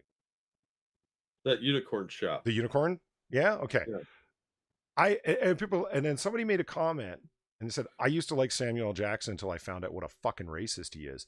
He is. Samuel L. Jackson's a huge fucking racist. There's no question. But Samuel L. Jackson is a great example, in my opinion, of being able to say, man, I love watching that guy on screen, but his politics are fucked. There's lots of people like that. To be able to make that distinction. Just say, like, people say separate the art from the artist. I say take it further than that. It's like, this person's good, but your politics are screwed. Shut up. I don't want to hear it. Somewhere along the line, actors got the impression that people want to hear their thoughts about the world. Not just politics, but what clothes they like, what food they like. Fuck you. Like, this is celebrity culture run amok. It used to only be people that would read, celebrity gossip rags that would care about this shit. Stop pushing this shit. I think people really need Right? to get more comfortable with saying fuck you and your politics, fuck you and whatever gold plate you ate off of last night. I don't care. I care I more think we about what should, an Instagram fucking influencer is saying than some jackass multimillionaire celebrity. I think we should go back to the way they did it in Shakespeare's time and just treat all actors as if they're prostitutes. Oh, was Evil One who Yeah, I'd said be it? down Fair with that. enough, Yeah. Evil One. Right? I in any case, let's oh yeah, and Samuel L. Jackson, disregard anything he says. He's a fucking Scientologist. Clearly the man's a stupid, silly man. But he read a book called Stay the Fuck Home, and I thought that was pretty funny. But he's so fun to watch on screen, and that's He is. he's great at doing reads. That's his talent, and he is talented. He's fun to watch on screen. I agree. Now, as for everything else, take your tweets about Donald Trump saying motherfucker over and over again and get fucked. You crazy Look, old ex-crackhead, which he is. I have a philosophy that is never trust anybody that plays pretend for a living. Yeah, fair enough. Yeah. And Pete says, I still love watching his movies. I'm not going to let his moronic views change that. And I hear you. I hear you. It's like, I love Public Enemy. Great hip hop. I can't wait for Razorfist to do I'm waiting on his Music Mythos series on them. And he did a video about it not too long ago, like 2 weeks ago, with the whole Bernie Sanders thing. And it's like, man, like Chuck D has got one of the most vicious voices on a microphone. It's raspy, it's harsh, he writes great lyrics, but his politics are fucked, man. Never listen to that guy tell you how the world should work. I'm not going to not like his music just because the guy's a moron. But people need to get more comfortable with saying, just because you like someone's this doesn't mean they're automatically right about everything they say. Do you know what I mean? Yeah. All right, let's just finish up this newsarama here. It gets pretty detailed, but Jack and I have filled in, connected most of the dots for it anyway, but there's some good details in here. Diamond Comic Distributors is holding previously scheduled payment to its vendors this week, attributing their decision to cash flow difficulties due to coronavirus's impact on the supply chain. In a letter from Stan Heidelman, leave it alone, Sinatra, the president of Diamond's parent company, Geppy Family Enterprises, the distributor explains to its vendors that there are, quote, no longer receiving consistent payment from our customers, and that as a result, they will, quote, hold payment to vendors previously scheduled to release this week. That's how tenuous their grip on a monopoly was. Jeez. It just took a few weeks of disrupted payments for them to be like, we can't take on any new comics and we're not sending out any money. We can't cut checks. Fuck. The only people. Sorry, Sid, go ahead. This doesn't have anything to do with the pandemic going on. This is just because comics are fucked as an industry. Yeah, it only took one event. And it didn't have to be a pandemic. Like 1 week of comics not shipping is all this is. This is 1 week. Because everybody got their books last week. So they got paid for last week's books, but they haven't shipped anything since. And this Wednesday's books were canceled. That's all this took was 1 week. Yeah, that is so fucking. And I agree, Sinatra. It's not. This is just an excuse. It's an example of just how thin their lines of credit were, how unable they were to weather any kind of disruption. Because a disruption comes along and it's like a minor one. And, what should have been a minor one to a massive thing like Diamond Distributors. You guys have held a monopoly for decades on comic distribution. Even with razor-thin margins, you should have been more robust than this. Yeah, No, because there's not enough stores to sustain that. They should have had 3 months of money saved up. You think so? No, you know what? Jack, you got a point. Because it has been getting worse and worse and worse, and every one of the comic pros has been lying about it. You know what I mean? If this had happened in the mid-90s, they would have been able to weather it. I see your point. Less and less stores, less and less comics actually being sold, but more and more comics shipping. Yeah. When you're involved in what's a Ponzi scheme. This is a tragedy of epic proportions for American culture, too, because comic books and a lot of the related merchandise are deeply rooted in the American psyche. Everybody knows who Superman is. Everybody knows who Batman is. Mm-hmm. We're losing that now. And it's going to affect the film industry of our superhero films too, and video games. A lot of that stuff's probably going to fade away, Yep. and a lot of small businesses are going to close up. Probably close to 2,000 of them, because Yeah. a lot of these shops are dependent on these books and the associated toys and games. Because remember, Diamond owns Alliance, which fuels a lot of the gaming stores as well. So a lot of Magic the Gathering stuff's going to go away. A lot of the small press RPGs will be going away. Yeah. The fact that withholding payments also means those companies aren't getting their money. So you're going to see smaller publishers like Fantasy Flight's going to take a big hit because they do a lot through Alliance.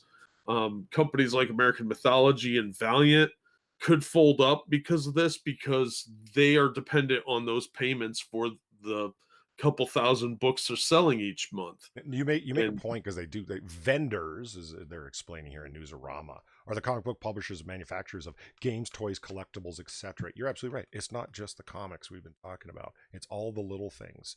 Fuck. You know what? I got to take the opportunity to make the fucking point, because some people don't take it seriously, and it's. I'm not saying you need to change your life over it, but it's a serious thing nonetheless. Jack referenced, everybody knows who Batman is. They're iconic characters. Yeah, this is Western and particularly American modern mythology. Why do you think the SJWs want to recreate all these characters as they're doing and reform them? They go after icons. Nodes of culture is what they want to attack. Don't tell me that they're not involved in a fucking culture war. It's like people can, they dismiss it with that stupid ass worn out phrase. Oh, my culture war. Saying that doesn't mean it's not a thing. That's the thing. Oh, my Mount Everest, meaning it's not there anymore? well, that's why I call them SJW Chick Tracks, because they're doing exactly what Jack Chick did and creating pamphlets to indoctrinate people. And they're bad at it, just like Jack Chick was. Well, But they only have to sway a few people, and that in their minds it's worth it. Yeah. And they destroyed an American industry that has given us a ton of different types of entertainment and souvenirs, that sort of thing. All the stuff associated with it is tarnished by these people, and now they're destroying that. And I find it very upsetting. Obviously, So it's do I. very irritating. And this is what I mean. It's like, I'm not expecting everyone who listens or everyone who hears about the stuff to get upset or go do something about it or whatever. It's like, what do you want me to do about it?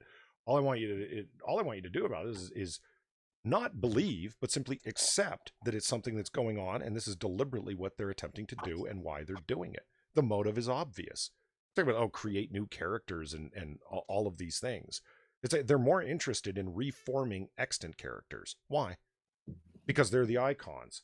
As Assassin of the Grey says here, it's like these movies, they're in the comics, are American mythology. That's exactly why the Marxists want to destroy it and reform it in their own image, their own vision.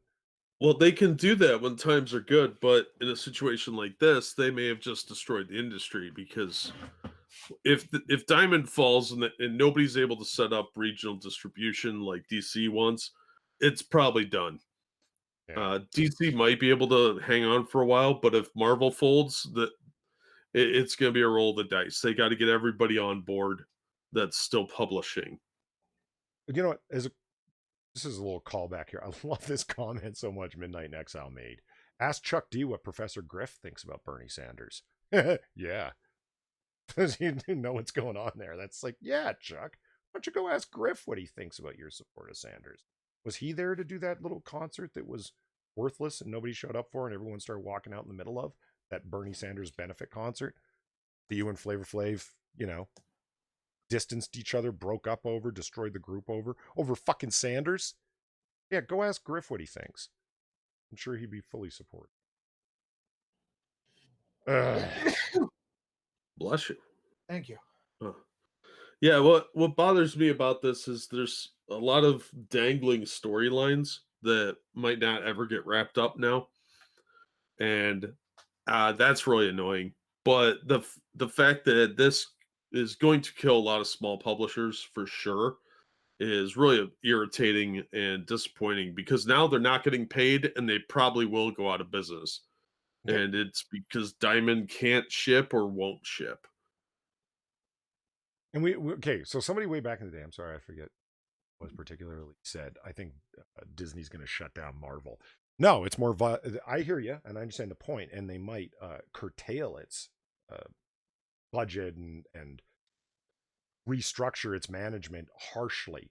But what I think they're really going to do is never shutter it. They're going to sell off the IPs because that's where the money is. It's going to be a fucking fire sale. No, they won't sell them. They'll lease them out. The Yeah, licensing money is worth it. Yeah, fair yeah, enough. they're gonna want to keep their fingers in some pie. Yeah, unless Disney folds or starts really hitting the skids, because they're hurting pretty bad from this. All their filming had to get shut down. Uh, China's not doing shit with them right now.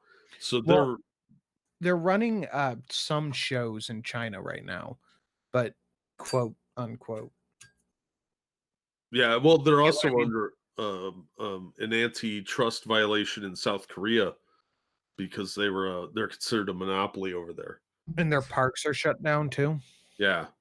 So they're bleeding money right now, and they couldn't really afford to have that happen, which is why Bob Iger decided not to take pay right now, which is probably a smart move on his part for publicity. But yeah, I don't know. I think they'll probably shutter the publishing aspect and license out the IPs. Yeah, I could see that. But it depends how long this goes on as to the damage. If they can get it up and running by the end of like April or May, maybe there's some salvageable material here, but a lot of the smaller publishers are probably going to be done if this goes past May. I think Polly died. No, I'm here. Just not an interrupter. I was just getting ready for pitches because we are rounding up to a close. So, you showed up with a pitch right there, Sinatra. You brought a pitch. He doesn't have to Right, pay. I can know. shit one out. He doesn't have to pitch. That's the rules of the game. Everyone's got to. He didn't get here at the beginning, so he didn't have time. Don't make excuses for the successful YouTuber. All right. It is about that time to pitch. So, Jack, would you like to go first or shall I? Yeah, give me 1 second to get my system working. Oh, here, guys.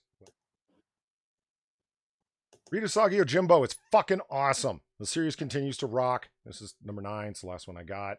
I did my first curbside comic pickup. It was weird. It felt like I was picking up a baggie of some sticky icky. It was strange. I called it in. It's like, when are you going to be by? And I was like, 90 minutes. And it's like, okay. This is like the comic shop I go to. So I was like, hi, it's Rudiger Dubenstein. They're like, oh, hey, how's it going? I said, what's in my box? What's in the pull list? And he listed it off, and I said, I'll take like 1, 2, and 3 because comics are expensive, yo. So, I'm sorry. Mine are all shut down. My comic shops. Oh, really? Mine's available for curbside pickup. So is doing that. Essential services hasn't quite hit where I'm at, even though a bunch of them are deciding to. Restaurants are still doing takeout orders and things like that. In any case, yeah, read Usagi Yojimbo. It still rocks as much as it ever. Stan Sakai is still batting 1,000. Man, I love these storylines. They're so great. Just classic Japanese lore drawn in this style. I've loved. Am I on? No, I was just showing the Usagi Yojimbo number 9. Are you up on? Oh darn, that was what I was gonna do. Oh, that's okay. Am I on? Hold on, for Christ's sake.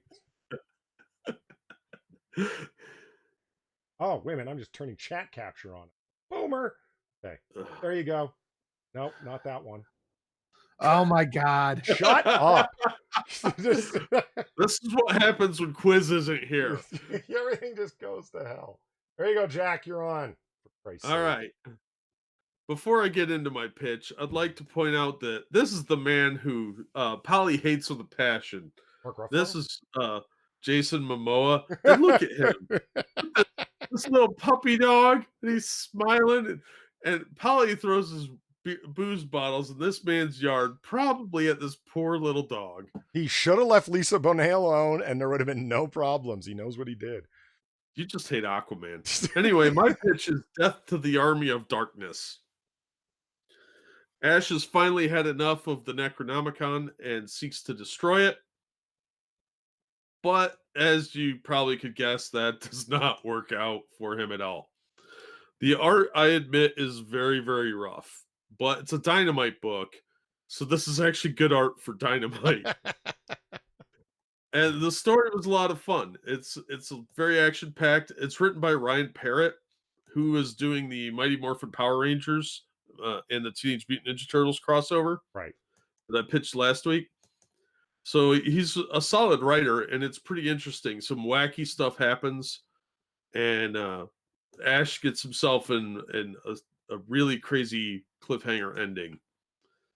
So I thought it was a lot of fun. The story's really good. It reminded me of the the Army of Darkness TV show, Ash versus Army of Darkness or whatever, or Ash versus Evil Dead. I don't remember what it was called, but it reminded me of that.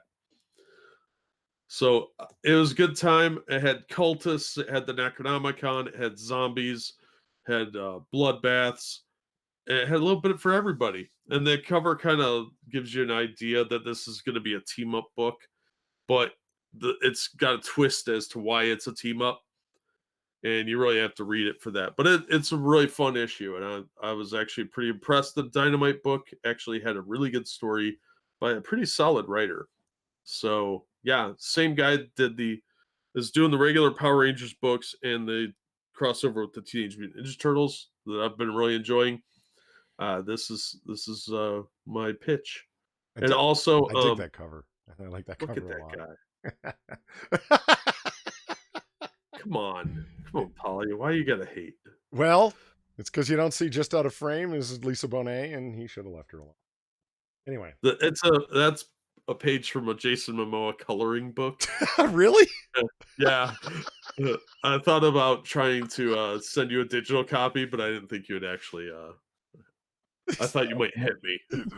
No, I might meme the fuck out of it, put him in all sorts of compromising, embarrassing situations. Oh, thank you very much. Thank you very much, Pete, for the $5 donation. If we add this to what I donated to Polly and Jack earlier, we only need $20 to make 50.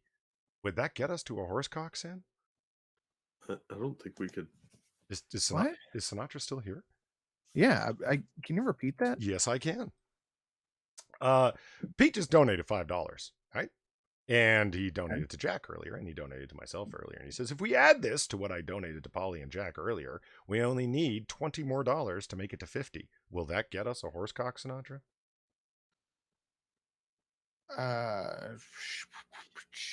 Sure. I got the feeling that Sinatra just opened a spreadsheet, an XLS spreadsheet. It was like, I don't know. Let me see the calculations to horsecock. Yeah, okay. Yeah, I suppose. But that 20's got to come to me. Gotta throw your Streamlabs in the chat there, buddy. Oh, shit. I don't even have it open. Hold on. You could have it already for all we know. Yeah, Cult of Krill makes a point. It's $50 to both. He's not wrong. At least that's what I've heard. No, that is the way it is, but times are tough. Right, yeah, exactly. These are COVID quarantine times, This is COVID horsecock. Yeah. So it's small because it's Asian. Mm-hmm. I'm gonna just pitch it up real high. There's no cock like horsecock. What we need to do is a harmonized self-sing of it, like legitimately do it with music and claps and the whole 9 yards, and make that that'll never haunt us. Nah, fuck that. And make it the $200 one. Dude, okay. I didn't say for cheap. You've got to pay for that shit. All right, I'm ready for my pitch here, which is no cough like horse cough. The Magdalena is what I'm pitching from Top Cow Comics. And unsurprisingly, they got a super hot, scantily clad warrioress. Warrioress? Is that a word? Warrior woman, who's the main character. Warriorette. Yeah, Warriorette. Because Top Cow rocked for shit like that back in the day. You know? Okay, Pete. Think You got it. Witchblade. This I was not expecting to like this. I read it for fun, and that's really what it is a fun read. And Inquisitor is always pushing Warhammer 40k stuff on me, which is basically the Roman Catholic aesthetic adopted to a grim future of eternal warfare. And when I read this, I'm like, this is like early 40k. Maybe they ripped off 40k. So Magdalena, the character you see there, is the warrior woman who fights on behalf of the Catholic Church, and she'll cut a motherfucker down in a minute. It's it's really deep with a hell of a lot of strange lore in it. I thought it was really interesting. She's been around for centuries, and I mean, here's some classic Top Cow art to look at right there. She was around in World War II doing this stuff. If you've ever watched the HBO Spawn series, the kind of background lore that played itself out through Spawn, that there's a war between heaven and hell, and they both have their mercenaries that they hire, demons and angels, to fight each other. It reminded me a lot of that. That's a lot of what's going on, that there's a secret yet open war constantly going on between heaven and hell, and she's a warrior woman on behalf of heaven in the form of the Catholic Church. And what comic is complete without a Adolf Hitler? Am I right? And she was. What pitch would be complete without a horse cock? Cause there is no cock like horse cock. Send your asshole into shock. You need horse cock, of course cock. Grab the loop and slam the day away. As I take more cock, horse cock. Shut the door and turn the lock. Is your cock a horse cock? You will never hear me saying nay. Thank you, Pete. And I did not talk for a second over it because I wanted you, Sinatra, to have a clip of Horsecock, you singing along with it, with a picture of an angry Adolf Hitler on screen while doing it. What more could you have asked for, huh? Right? Clip away, gentlemen and ladies, clip away. So anyway, the Magdalena, long story. It goes over centuries. Warrior woman. Sometimes Say thank you to Pete. Thank you very much, Pete. You rock. But everybody knows we love Pete. He's longtime viewer, friend of the channel, often Noir Bar patron. Pete's the best. First time horse cock getter. That's a weird way to put it. Well, I'll read that after I'm done. So anyway, this is my pitch. I bought this as the collected edition and loved it. It was a limited series that ran for a while. It's worth reading it as the collected edition because then you get to, this is where the next part of the story starts. As you can see, the art's fun. The story is just wildly detailed and fantastical.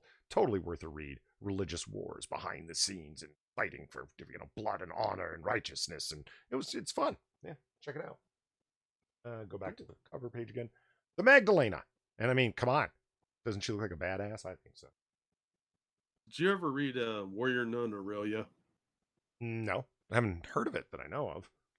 It's from the late 80s, mid to late 80s. It was more of a manga style art.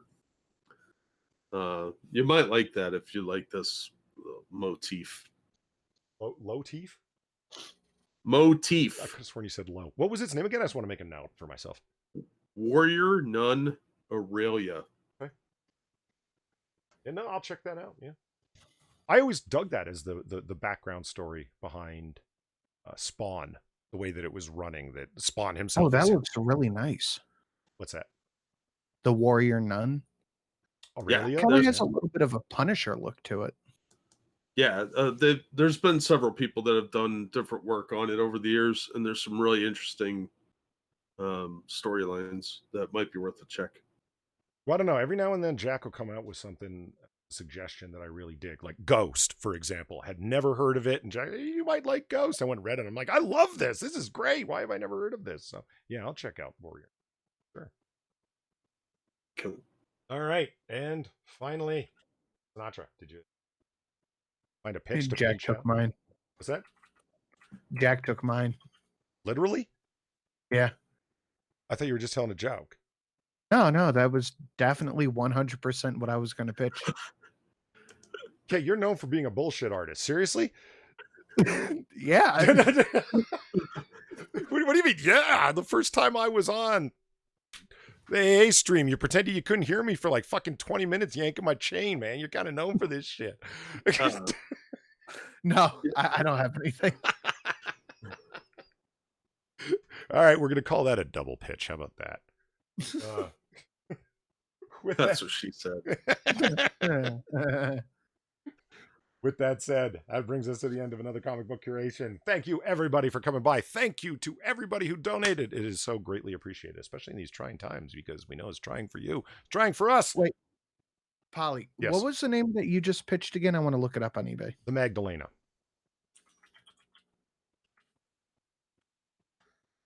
MAGDLA.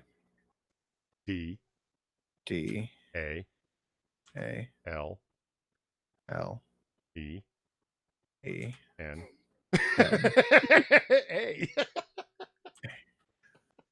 An I in there. We only care about high quality streaming content here. Since when?